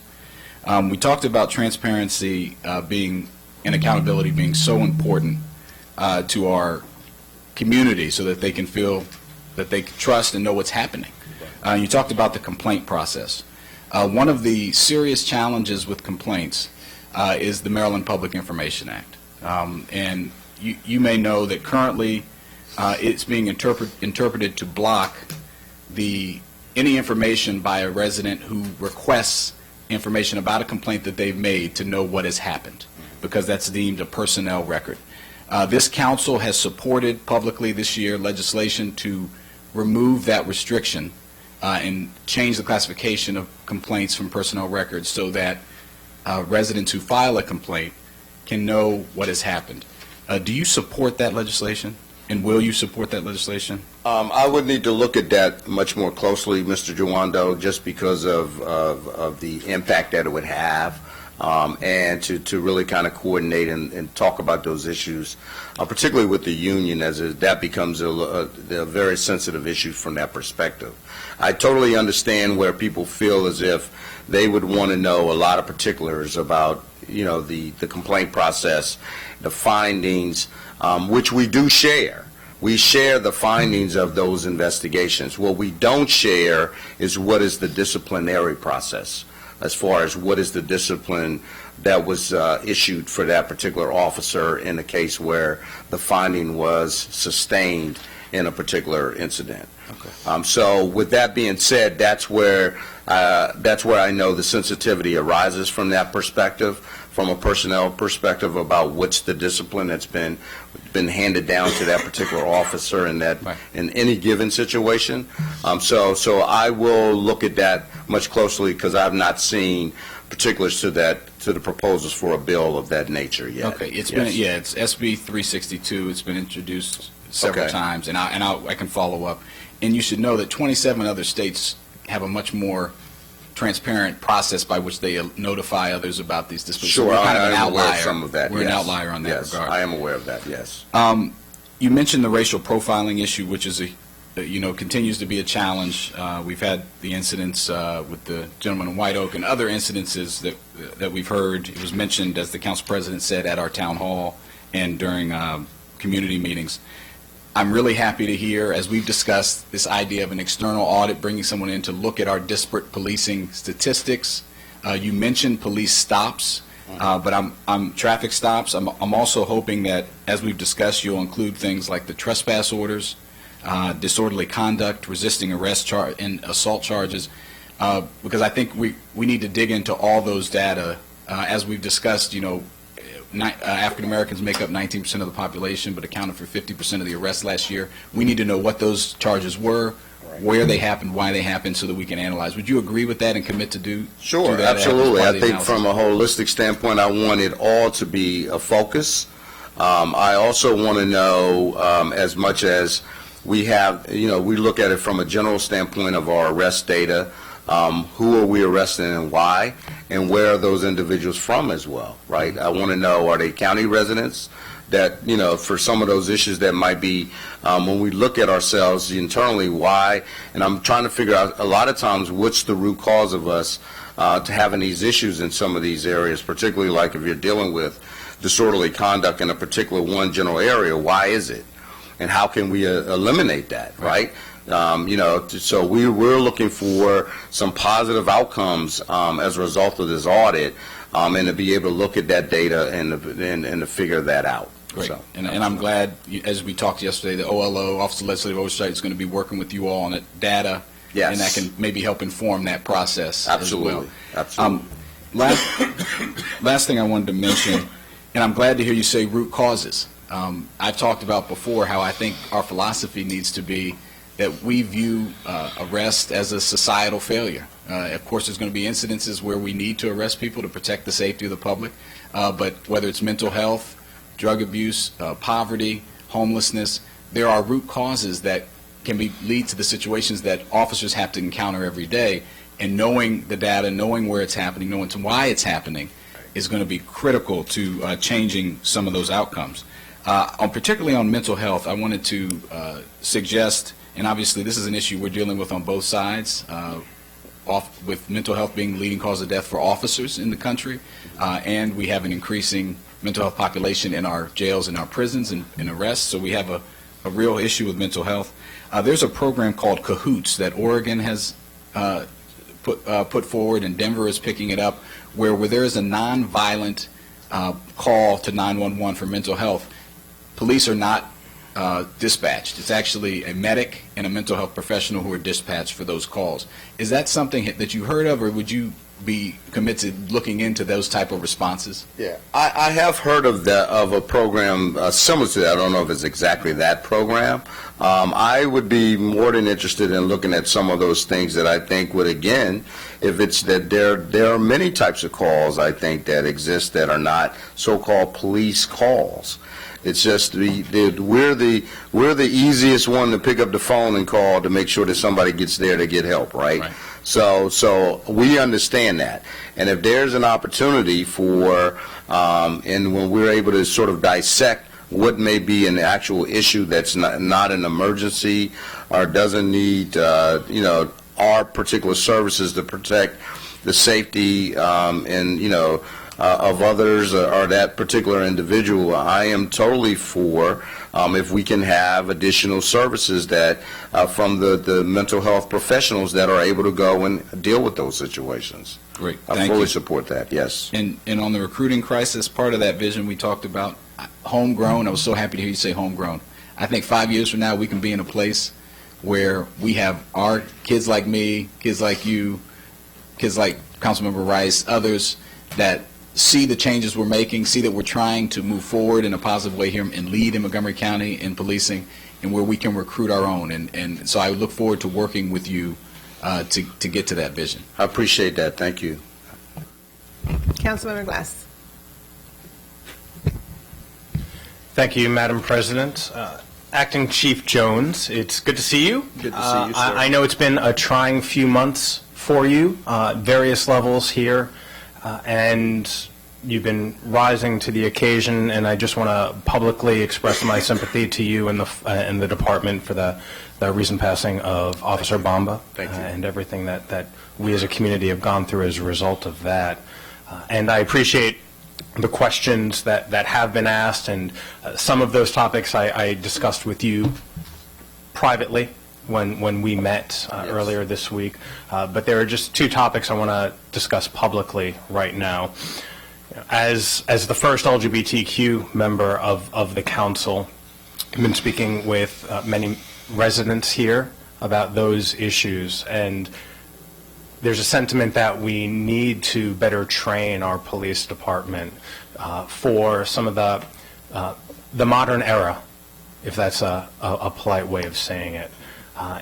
Since 2015, there have been 49 hate crimes here in Montgomery County directly involving sexual orientation or gender bias. And that frequency has only increased over those 4 years. And right now, 50% of all incidents are against transgender women of color. And that is a regional systemic problem that we need to combat. And it's heartbreaking to see that some of the most vulnerable people in our community are being victimized at such levels that they are. And we need to keep chipping away at those systemic biases in the community, but we also need to modernize our police techniques and let our officers understand some of the changing dynamics of the 1.1 million residents here in Montgomery County. And I know that in years past there had been some LGBTQ trainings that the force underwent, but they're no longer being done. Can you talk to me about how we can educate our police officers to understand the 1.1 million residents and the dynamics that exist today? Right. Yeah, absolutely. And I think it's vitally important for, as we deal with the many different residents in our communities to understand some of the challenges that they go through, particularly when it comes to sort of their confidence in the policing, and how do we address it in a very sensitive manner that gives them to the confidence that they can report such crimes, and that they feel as if they are being heard, and that they have services available to them in order to be able to sort of get through those times of sort of unfortunate circumstances or those crimes that have been committed against them, that they have victim services as we would give for anyone else. I think it's vitally important that when I look at this internally from a police department training, that mechanism is that we make sure that we are focusing on that community that's most important to us, right? From a standpoint of that we understand the challenges that are before us, and that we understand the sensitivity piece from them. So from the community, in the sense of we want to make sure that our officers are truly educated. Yes, and you're right. And I noted that we did this training that we started back in 2006, and we were consistently working and talking about it, not only from an external standpoint, but also from an internal, to make sure that our officers were well aware, sensitive to those issues, and we addressed them accordingly to make sure that discrimination doesn't happen on any front from that perspective. And so, with that being said, I am committed to making sure that we reinstitute of that part of our training to make sure, and I also would look at those hate crimes, those gender, the biases pieces that are happening, incidents, and to have us to further evaluate them to see, what if there's some sort of trend that's occurring, and how we can best effectively get the message out to our folks, how we can best address that and prevent those types of crimes from happening in the near future. Well, I appreciate that commitment that you've just made, and just to be explicit in what I'm talking about, some of these trainings involve how to deal with domestic violence within the LGBTQ Absolutely, community, right, yes. deal with sexual assault in the LGBTQ community, and as you mentioned, also use of pronouns for people that police interact with. Absolutely, correct. Thank you, sir. Last topic, switching gears, another aspect of the department which sometimes gets overlooked is road safety. Pedestrian safety is something that's near and dear to my heart, and that is actually an aspect of your portfolio. As we look at making our roadways safer, there's a lot more that needs to be done within the police department. In the first 10 months of 2019, there have been 10 deaths and 484 incidents regarding drivers, bicyclists, and pedestrians. And as we work towards enacting Vision Zero and making our roadways safer for everybody, the 42-point plan that is part of that Vision Zero, there are five aspects that are within your portfolio. And those are making driver training for police, review teams for fatal accidents, purchasing more unmarked cars to conduct enforcement, best practices regarding managing of collisions, and then new technology to better manage traffic and severe crashes. And curious to what your thoughts are about roadway safety and making sure that we dramatically reduce those 484 incidents that have already happened this year alone. Absolutely. I will tell you, I take it very seriously. What I think a lot of folks in the county may not realize is that we actually have more fatal collisions in our county than we do homicides. And so that's, again, a lot of times communities sort of weigh policing with how many homicides does a county or a particular area have. We don't really talk about the fatal collisions and what could have prevented those fatal collisions, and to really get deep into the woods on that. And I think traffic safety is very important, and I think it's, there are a lot of educating has been done in the past, but there's a lot of work to be done. Particularly as we we drive around this county now, and you see more pedestrians walking probably than ever before, particularly in our urban areas. And we have to make sure that our drivers are adhering to the laws, and we have to educate everyone, because we got to make sure that even our walkers, our pedestrians, are obeying traffic laws. Our bicyclists are obeying, but we have to understand that the rules of the road, that this education campaign is vitally important. I will tell you that I think we've begun to explore some changes within the police department to focus on some of those issues as it relates to Vision Zero. And one of those is that, just to highlight it, is that we are currently piloting a centralized traffic unit, that officers that are specifically designed to our traffic unit and to address these common high incident areas that we are having around the county, and to address them in many ways, and not only just to do it from an enforcement standpoint, to come up with educational pieces, but also to look at what other engineering changes can be made to make the roadways safer for everyone. And because we're not our sort of the single partner in all of this, because there's state highways, there's the county DOT, there's a lot of other partners that are associated in this that we have been working with and will continue to work with. But we have to make sure that when we're making these suggestions and recommendations, that somebody's hearing what we're saying in order to make those changes. So I'm fully committed to that, to driving this, and I want those numbers to be to see a significant drop, not only in the fatal collisions, but also in traffic collisions as a whole. I want to see our numbers continuously drop over the next few years. Well, thank you for that. We'll be having a council conversation in a few weeks on that topic alone, and whether it's you or someone else from the department, look forward to that. But the commonality between the two items I talked about and that others have shared is about modernization and making sure that we are policing in this century, in this decade. Absolutely. And times have changed, whether it's more people walking on the streets, bicycling, e-scooters, or more people living their lives as they truly are in our community, being respectful of them. So thank you very much. I look forward to working with you, and thank you. Thank you. I appreciate it. I look forward to it. Councilmember Albornoz. Thank you, Madam President. As I was reading Dan Morse's piece in the Washington Post this morning, the song, the Rascal Flatts song, "God Bless the Long and Winding Road That Led Me Straight to You," kept popping into my head. We are excited that you are here, sir. The first time I had the opportunity to meet you was when we served on a panel together that occurred in downtown Silver Spring shortly after some riots that occurred with youth after a concert.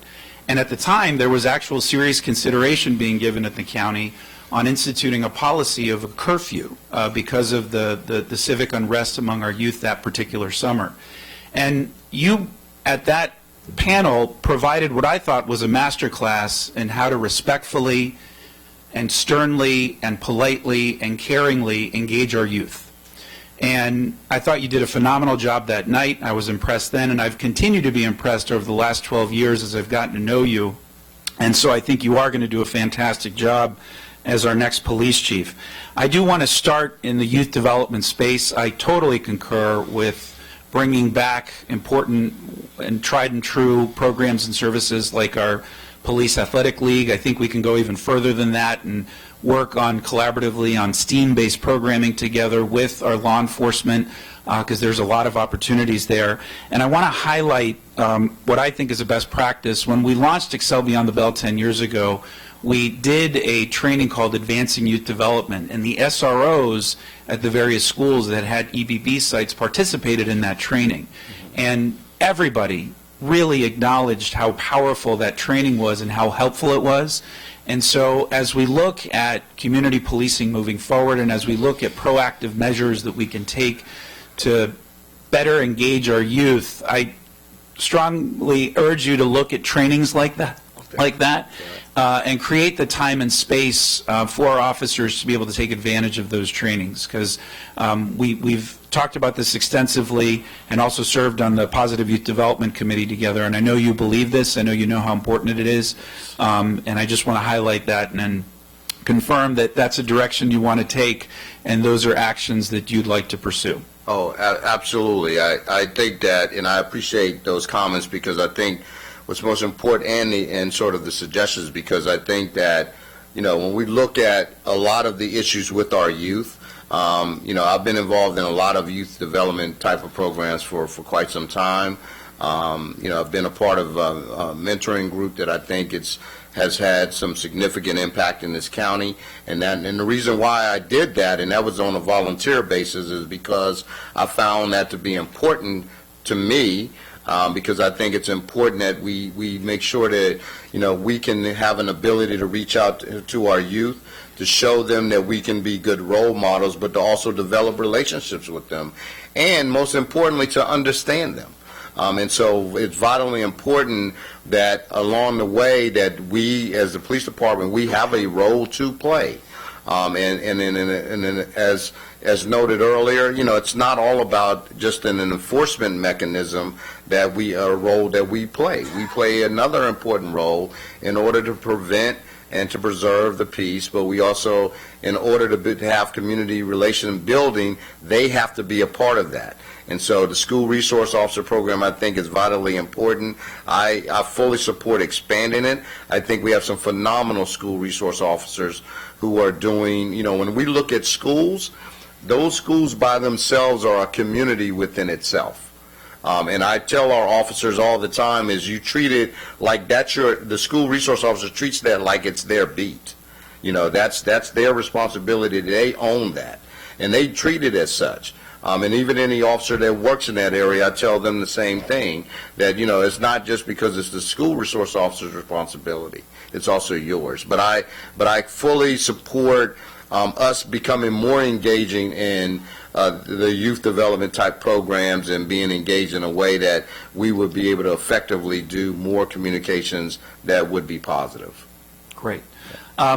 Having worked in the executive branch, I know how important the relationship is between his or her appointees and the CAO and the county executive. There has to be trust. There has to be strong communication. In light of what's transpired over the last year, I know that there have, I'm assumed, been numerous conversations within the executive branch on how to ensure that there is strong communication, but could you elaborate a little bit on that and talk about how you envision that relationship moving forward? Sure. I will say this. I give much respect to any elected official and how they have an opportunity to have a vision for what they want and how they see things that they as they direct this county. And over the course of my 34 years, I've seen it in many different facets in the way that the politics work. I am of the belief that you have to be able to communicate with those that you work for and those that you work with, right? And I think that it's important. And I see us as having an open dialogue about discussions and me being able to share my thoughts with the county executive and with his team, and to be able to share them in a way and to give my expert opinion on the way I see things, and the way my team, collectively we come together and we bring that vision to them. I think I'll continue to do that. I don't, again, at the end of the day, the county executive makes decisions and directs the work in many different facets. But I will say that I think that the ability of any individual that works for anyone should have the ability to have a voice, and I think Mr. Elrich has given me that voice, and we've had some really good discussions. Not always that we would agree upon things maybe in the very beginning, but I see us coming around, turning the curve, you might say. So, and I say that for Mr. Klein, it's for his benefit. That was really good. He's learning. All right. So I'll end with this, and Councilmember Jawando alluded to this, but I want to, as the chair of the Health and Human Services Committee and also a member of the Public Safety Committee, I am very concerned with the mental health issues, particularly as it relates to our first responders. And with the situation happening in New York, I know we've had recent discussions that this is a conversation happening across the nation right now within law enforcement offices. If you could just talk briefly about your plans in this space to ensure we provide maximum wraparound services for our first responders.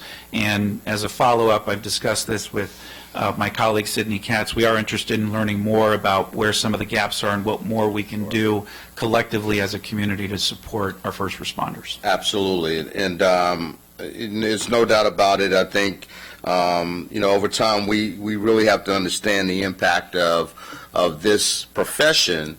And as noted, someone stated earlier, not only our sworn officers, but also what I consider our professional staff, such as our dispatchers and all, because it can be a very stressful occupation in many ways, more than one way.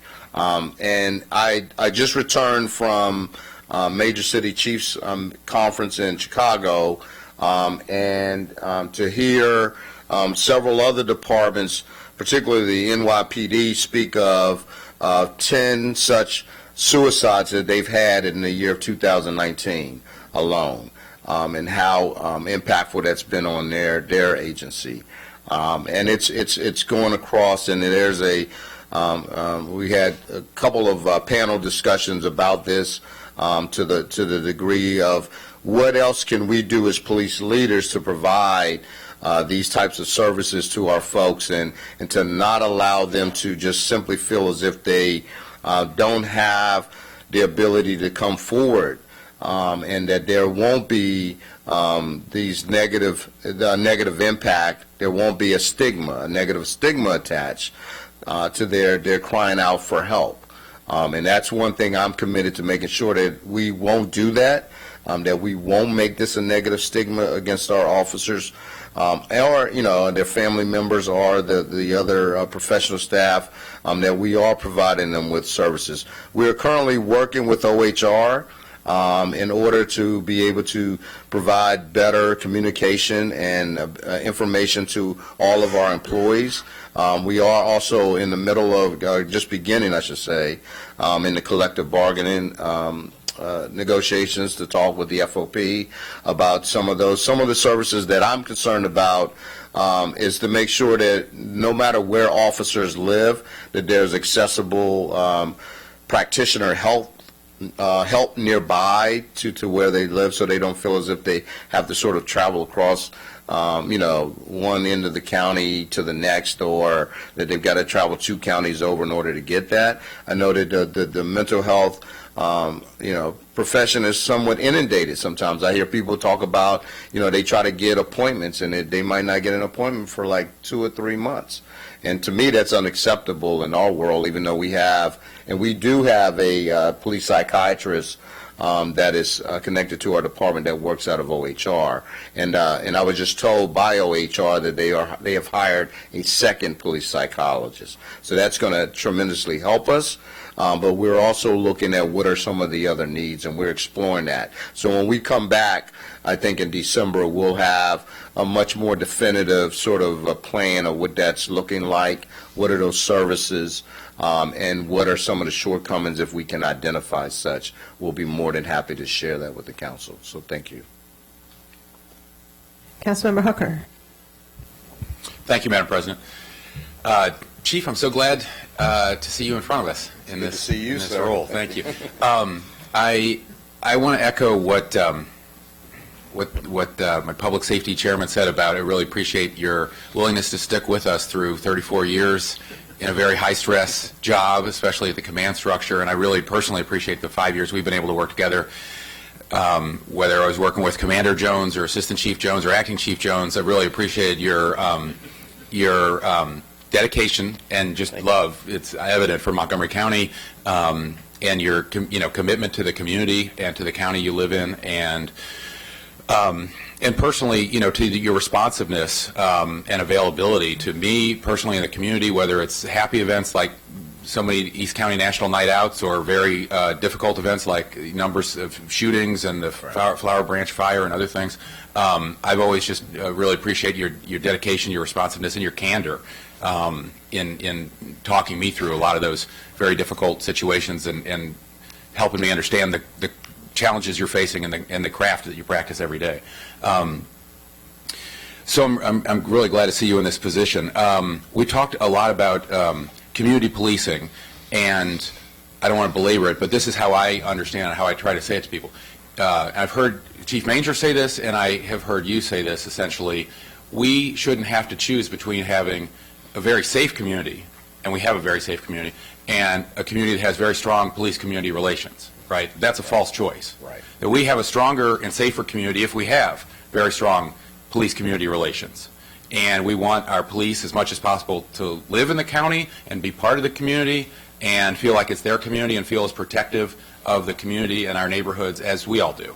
And I think we all agree that's the goal, right? And we want to do everything we can to support you to get to that goal, rather than have this false choice of people feeling like you need a really aggressive police force in the pursuit of safety that has an unintentional consequence in terms of community relations. Is that a fair summary of your Absolutely. outlook? Yes, I would agree so, yes.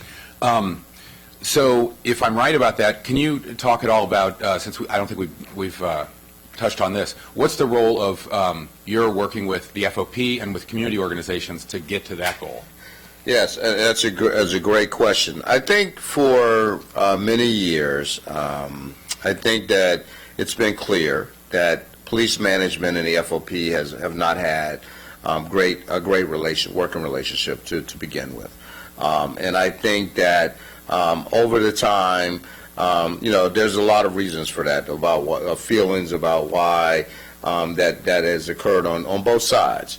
I think it's my role. I think it's my vision as well, and I've already had conversations with the FOP leadership, with President Cook, and in an attempt to for us to be able to put a lot of these issues out on the table and talk through them, and to understand each other's positions in a much more collaborative way. It's going to be a challenge. It's simply not easy, and I totally understand that. But I'm committed that we cannot continue to do business the way we've done it over the past several years. And that's one of the things that I want to bring differently to the table to be able to have better workings, not only with just the FOP, but with McGeo, for us to be able to work through a lot of these dynamics to make our employees feel, feel as if that we are giving them the respect in the labor world that they so rightly deserve. And in order to be able to accomplish, again, the mission and the goal of the police department to make sure that our community feels safe and that they can trust us in that regard. And I think that that's vitally, it all combines together. Community organizations, again, many of the community organizations, again, I've worked with many people in the community, always open to having a dialogue and having a conversation about issues. Even those who may not have supported me over the past several months, I have already sat down with and willing to sit down with to continue to have a dialogue about policing in Montgomery County.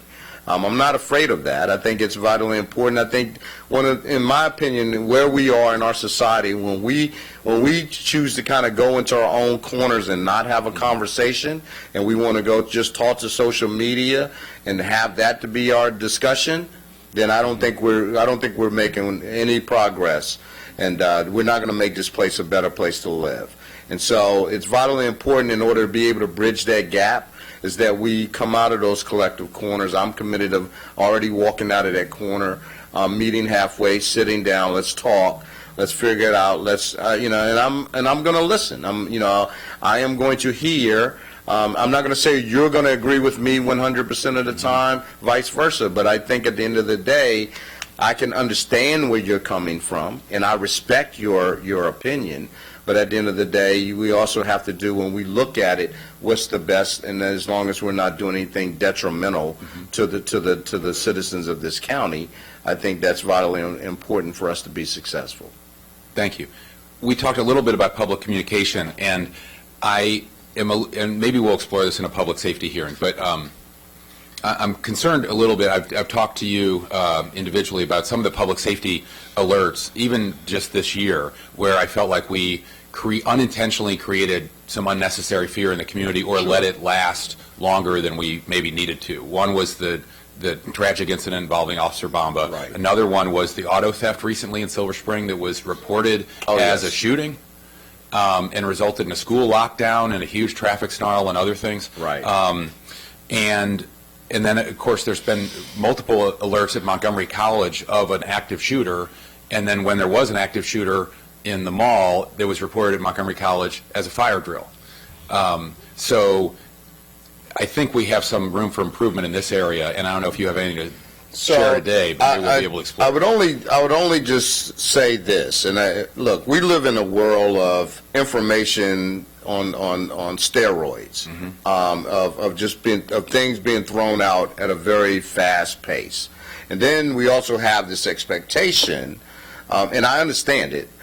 We have an expectation of receiving the information, so we know, that we're informed and we know what's going on in a very timely manner. And I'll give an example of the case in Silver Spring involving the quote shooting, which was not a shooting. What happened was that there was this vehicle collision that involved the young man in the vehicle. Fire rescue responded, and the injuries that this individual sustained were sort of horrific in a way that it looked as if the individual had been shot. And in fact, when the individual was transported to Washington MedStar, even the doctors believed that the emergency room doctors believed that the individual was shot. After they did significant cleanup of that individual, they determined that it was not, there were no bullet wounds in this individual, but that it was simply from the individual not wearing his seatbelt and probably just of the injuries being thrown about the cabin as a result of and it was just horrific in many ways. But the problem lied that we had to treat it right as a shooting until we knew differently. And so unfortunately, we knew we had information that there were two individuals that had bailed out of that car, And so what is the most important thing for us? I think the most important thing for us is to make sure that our schools are safe. And again, we apologize when we see, that our communities sort of get locked down in traffic and detours and all of the like. But I think that was the priority for us, right? And so can we communicate that better? Yes, I would agree. We could be better in how we figure that out and get the message out to the public. But there are times when we don't really have the answer to the question in some of these investigations, and we have to slow that down. And similarly, that's where sometimes I think we'll have to come out with a more positive, communicative way of saying to the public, can we have a little, can you be patient with us until we figure this out? So, thank you. Okay. I want to echo everything Councilmember Glass said about pedestrian safety. That's very much top of mind for me as well. I know I wrote to you about a month ago about the new state law that allows for increased fines that was sponsored by Montgomery County Delegate Stewart, increased fines for cars that endanger a pedestrian who's in a crosswalk. Right. And doubles the fine for that. So, and I think we all have work to do too. The 3 E's of pedestrian safety, we work a lot with DOT on the engineering and the education component. I don't think we do enough work with you all on the enforcement component. And I think that's really kind of a missing piece that we all should work on. Sure. And I hope that that'll be a priority for you. I hope you'll vigorously enforce that new law. And I think it's not only good for the community, I think it's really good for the police force and the police department and the community relations. I think you'd engender so much goodwill in Silver Spring, I can tell you, an area I know pretty well, if you just did the kind of stings or enforcement actions that Fairfax are doing, there, where they're issuing tickets very visibly, educating drivers. I think you'd meet with a lot of goodwill among the pedestrians and others in Silver Spring, and I hope to work with you on that. Absolutely. Thank you, sir. Yeah. The trouble when you push your button too late here is you mark up your notes so much they're beyond recognition here. As you know, in 2017, the council added funding in the budget for a new detective in the Vice Unit. Do you think that'll be filled this year? That position has been opened, and I believe they're going through the selection process as we speak. So we should have that detective in the seat probably within about 30 days. Excellent. Okay. Thanks. Use of force policy. We've discussed, you and I have discussed some of the inappropriate actions of officers in White Oak and in Aspen Hill. But we've also discussed some of the inaction or lack of action or lack of intervention of officers who were standing by in both of those incidents. And I've heard you say today, I'm glad to hear you say you expect officers to intervene when there's a violation of policy that they see.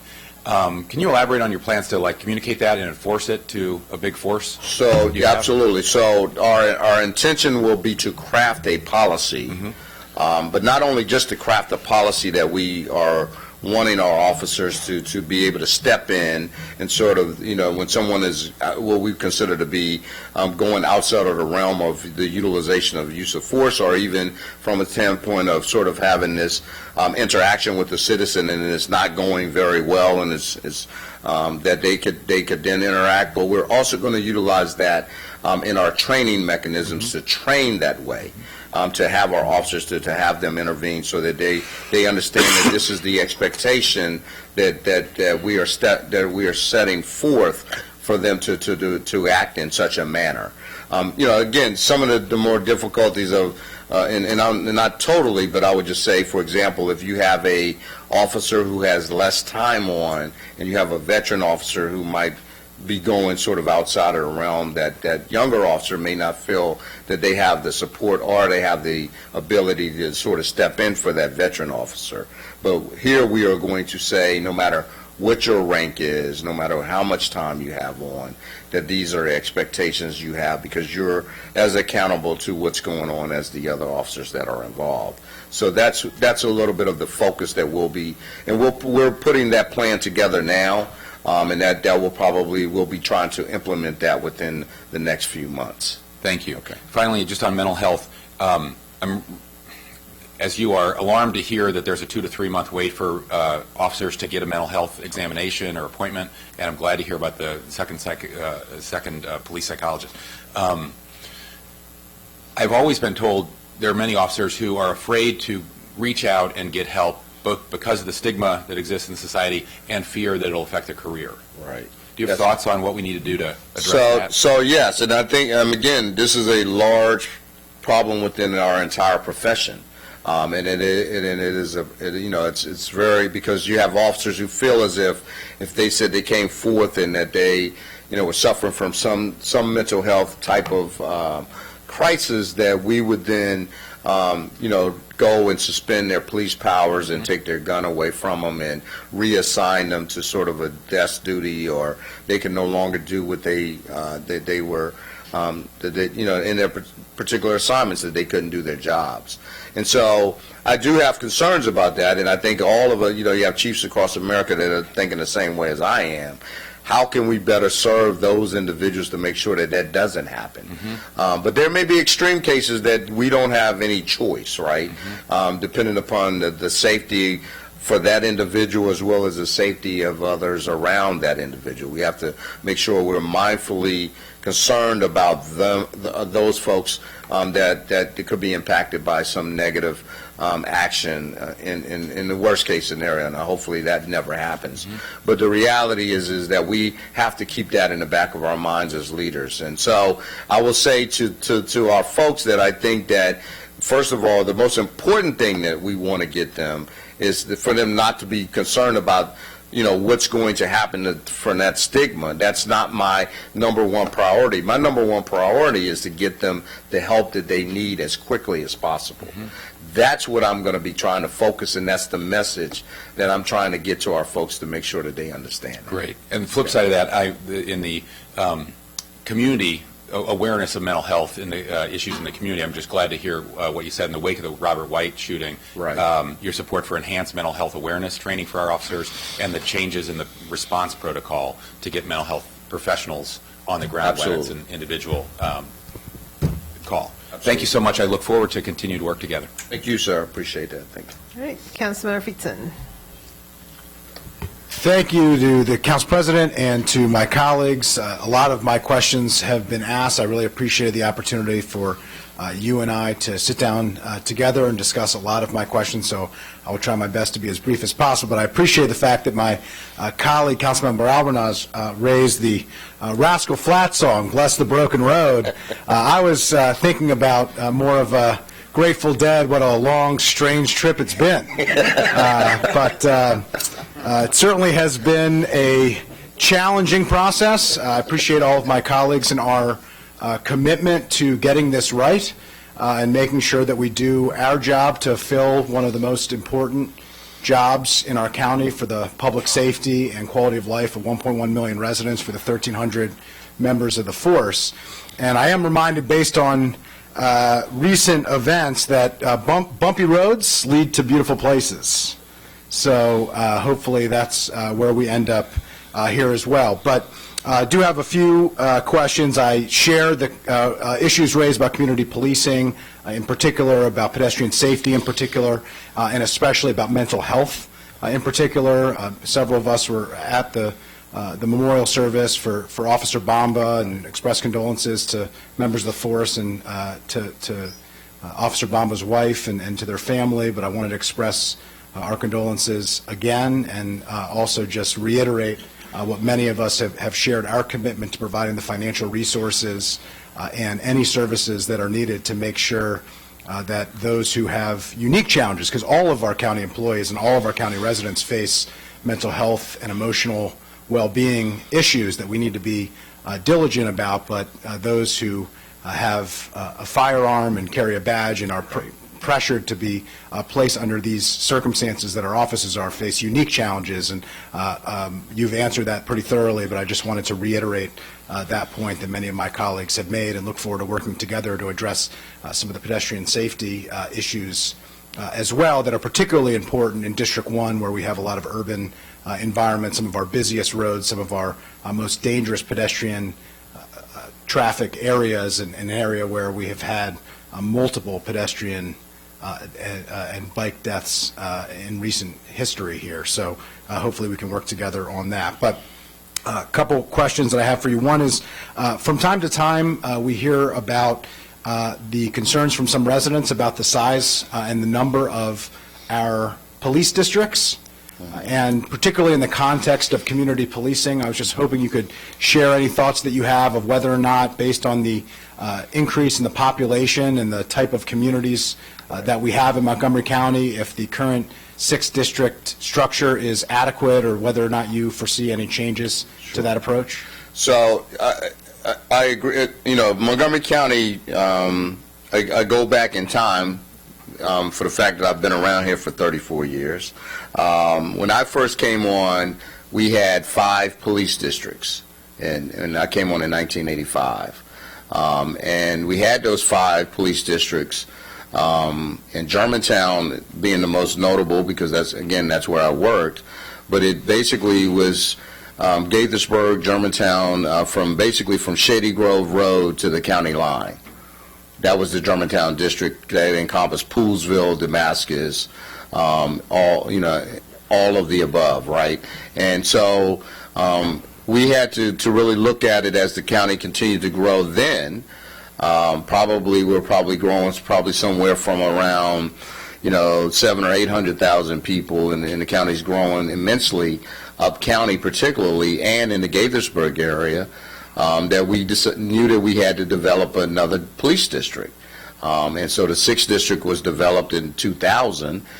It was not solely done, quote, overnight. It was done sort of a slow pace. It was brought in sort of a substation type hybrid full station, but over the next 6 to 8 years, we were able to have it a full running police district. And here we are in 2019, and we look at, we're still at 6 police districts. And I can tell you now, with the population well over 1.1 million people, and particularly a concentrated large growth in our urban communities, that we have to look at this differently. And I think that this is something we've talked about, but nothing that we've really kind of pushed the ball forward. And I'm preparing to look at ways to push this forward, because when we talk about collectively, how can we be better at community policing?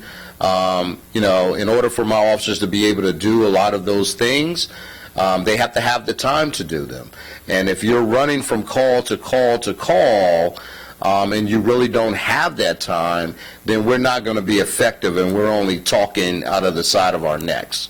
And so I don't want to talk out of the side of my neck. I'd like to be able to do something that's tangible, and that would be forthcoming. So I think where we start with this is what we haven't done in a few years is we need to do a workload analysis. And so when we do a workload analysis, when we look at some of these areas that are highly impacted because of large, quote, beats, sectors, that we can figure out better ways to better serve this community and provide better response times, provide better, more time to have the ability to do community policing. I think that would be impactful. So that is high on my list. In fact, we've already begun to have those discussions. I've got folks working behind the scenes to start working towards the workload analysis piece, and so we're going to start setting some suspense dates, and we'll keep you folks informed as that is progressing. I appreciate that. I think the workload analysis is really important, not only to the officers, but to the residents, and in our goals of achieving true community policing. So appreciate the work that you're doing, your commitment to that. You mentioned earlier about the interest in an assistant chief or a civilian assistant chief of doing some type of reorganization. I know that's an interest of the county executive as well. Can we get a commitment that as that process occurs, that prior to a candidate or candidates being considered, and prior to that process beginning, that the council get the regulation for the job description, be able to weigh in on what is a pretty significant organizational change to the structure of the department, and I think is a policy question as much as a management question, is even more frankly than a management Absolutely. question? Absolutely, yes, and I think that again, because we're going to have to work with you all in order, if that's the where the county executive wants to take this, and where we can work through this. Again, we still, there's some work in progress already occurring of what that might look like. So, but if that decision is made, we will definitely make sure that you all have that information well in advance. Great. Just before the candidate or candidates absolutely are yes. considered, that right. the council, as a policy discussion in a public setting, is able to discuss the policy change and the impact that would have on the residents and on the force. Absolutely, and I think that it's going to have to be a requirement anyway, because there would have to be some changes in the personnel regulations before I could even announce it. Yes, so, we've had some issues in the past. I understand. Concurrent regulation changes to the personnel side of things and a candidate that was being presented by the administration. I just want to make sure that in a job as important as this and a decision as critical as this, that we not put the cart next to the horse or in front of the horse, that we make sure that we put them in the right order.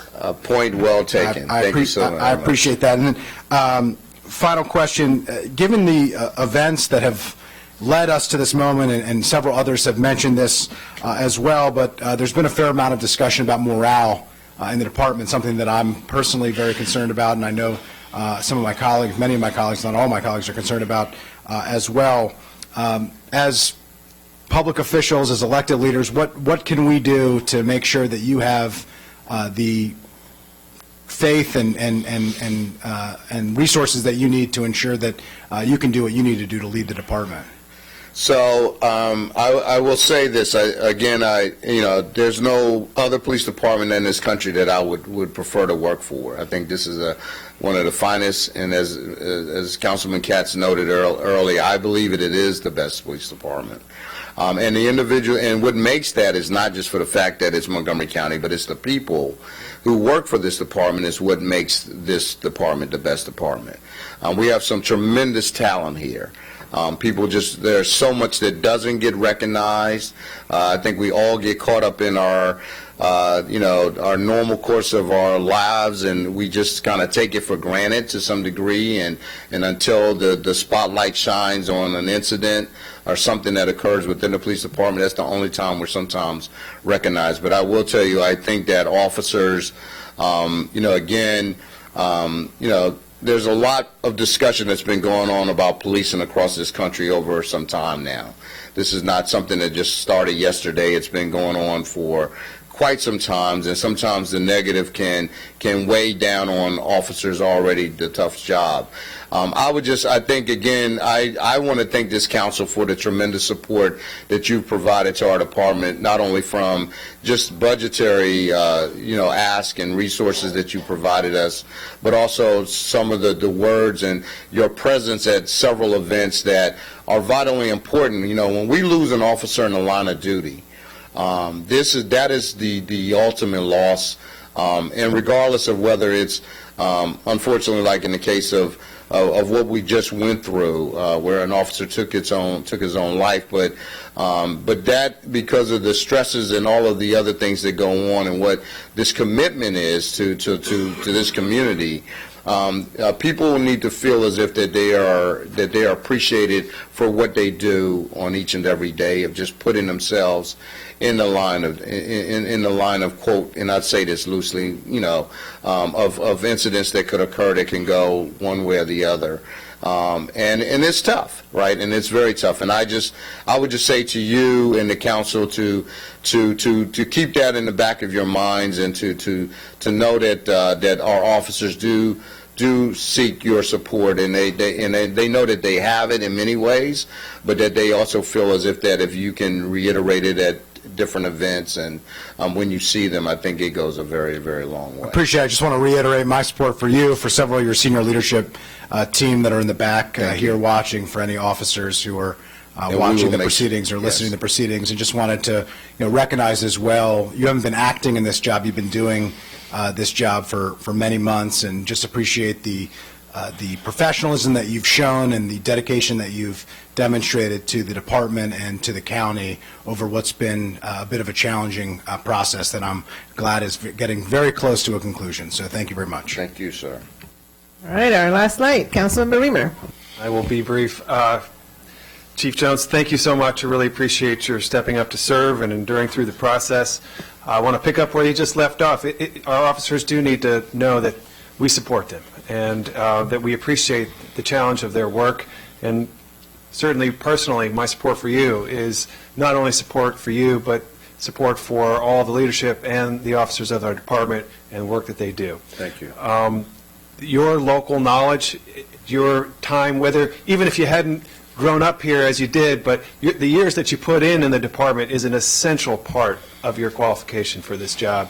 You've got to know Montgomery County and all of its subtleties and nuances and variations and complexities, and you do that. And it's going to really put you in a great place to continue your leadership for the county. I want to really just commend your comment a moment ago about how it's important for, in a challenging conversation, that different voices don't retreat and become different camps that are sort of firing at each other from a distance, but are actually sitting together and trying to understand and discuss differences and forge some kind of, even if you can't get to common ground, at least, a respectful environment, and decisions that are made are always better when you hear from all the voices. That has been a theme for me in our Policing Advisory Commission, and I really appreciate your support for that, and I look forward to how you implement it. The fact that you're planning to proceed quickly with some external expertise and helping you to, identify opportunities for improvement, that says a lot, because when you respect and value something, that means you have to be at the cutting edge of trying to improve it and to innovate and make it better. And if you think the status quo is going to be great, that's not respecting and valuing and taking responsibility for something. And I think I know that is the approach you'll bring to the department. It certainly is my own perspective on the department as well. Just a very brief question. The Court of Appeals recently ruled that the smell of marijuana is not probable cause for a search. And I've heard you mention this briefly in various contexts. That really speaks to a concern that I've had. I feel that over-policing is an issue when it comes to marijuana. Can you just explain a little bit of how this will change the police practices? So that particular court ruling is centered around a traffic stop. And the court ruling speaks to that an officer does not have the authority to search an individual, not the car, but cannot search the individual simply by the smell of marijuana coming from the car. So though that you pull someone over, for example, and there's a smell of marijuana coming out of the car, the court ruling basically stated that the officers searched the individual as a result of that traffic stop, and therefore that they did not have the right to search that individual. The court did say that the officer had the right to search the car, but not the individual person.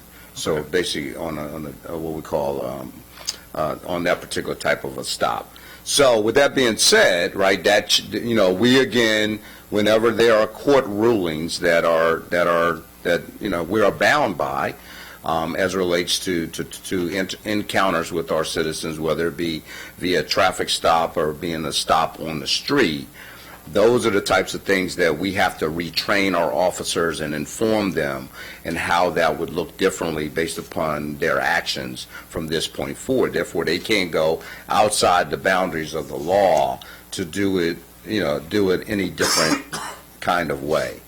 So we have to make sure that those bulletins are placed out, training bulletins, and make sure that we review that with the officers in an attempt to make sure that we understand that. So we understand, again, marijuana being the number one, quote, drug that we see most often, right? And it's been decriminalized.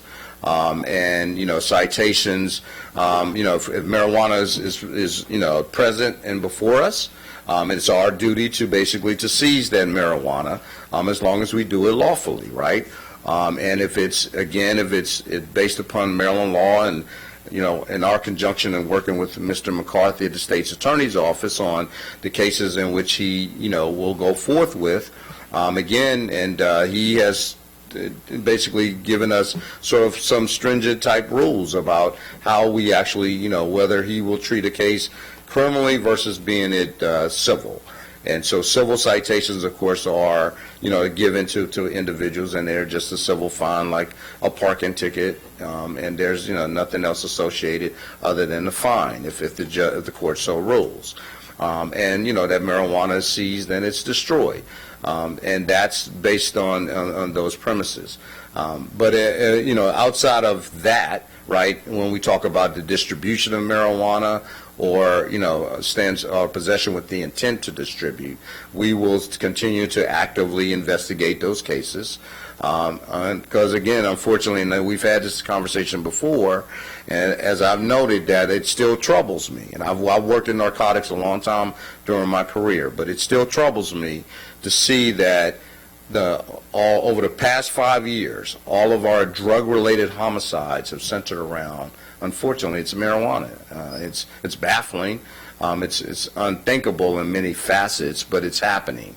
And so we have to figure out, again, how do we get to a root cause to try to eliminate that part of it. But the reality is that I can't ignore that. But I see the impact that it has from a minor.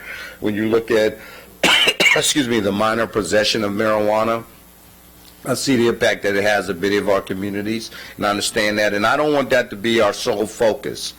From a patrol perspective, that we're just walking around neighborhoods looking to try to find people who have small amounts of marijuana. That's not what we're there for. That's not the mission. That's not what we're setting forth, and we need to change that dynamic. Okay. Thank you, Chief. Look forward to working with you. Thank you. Well, Acting Chief Jones, as you can see, there's a lot of interest and questions. There's a lot of care with regards to this appointment. I have to say that, I volunteered to basically step up to be president this year, thinking that I would help with some of the transition. And this particular one was the one that I was hoping we would get to before my presidency was over, because we were supposed to start and get this done in June. But I'm so pleased that we are here, and I'm so pleased that we've had the opportunity to to work with you in the past, and that we are able to today raise our hand and make a very important decision for the county. No doubt, public safety is central to everything that we do here in this county, and it protects our traditions. So after our public hearing, which will be at 1:30, we will vote on your confirmation, and really appreciate you making yourself available, not just for this interview, but anytime we call you on any issue. Really do appreciate your service and that of everybody who is here. I want to acknowledge that Chief Goldstein is also here today, and want to thank him also for his service. And so we'll be back here at 1:30. Thank you. Thank you also very much. Thank you.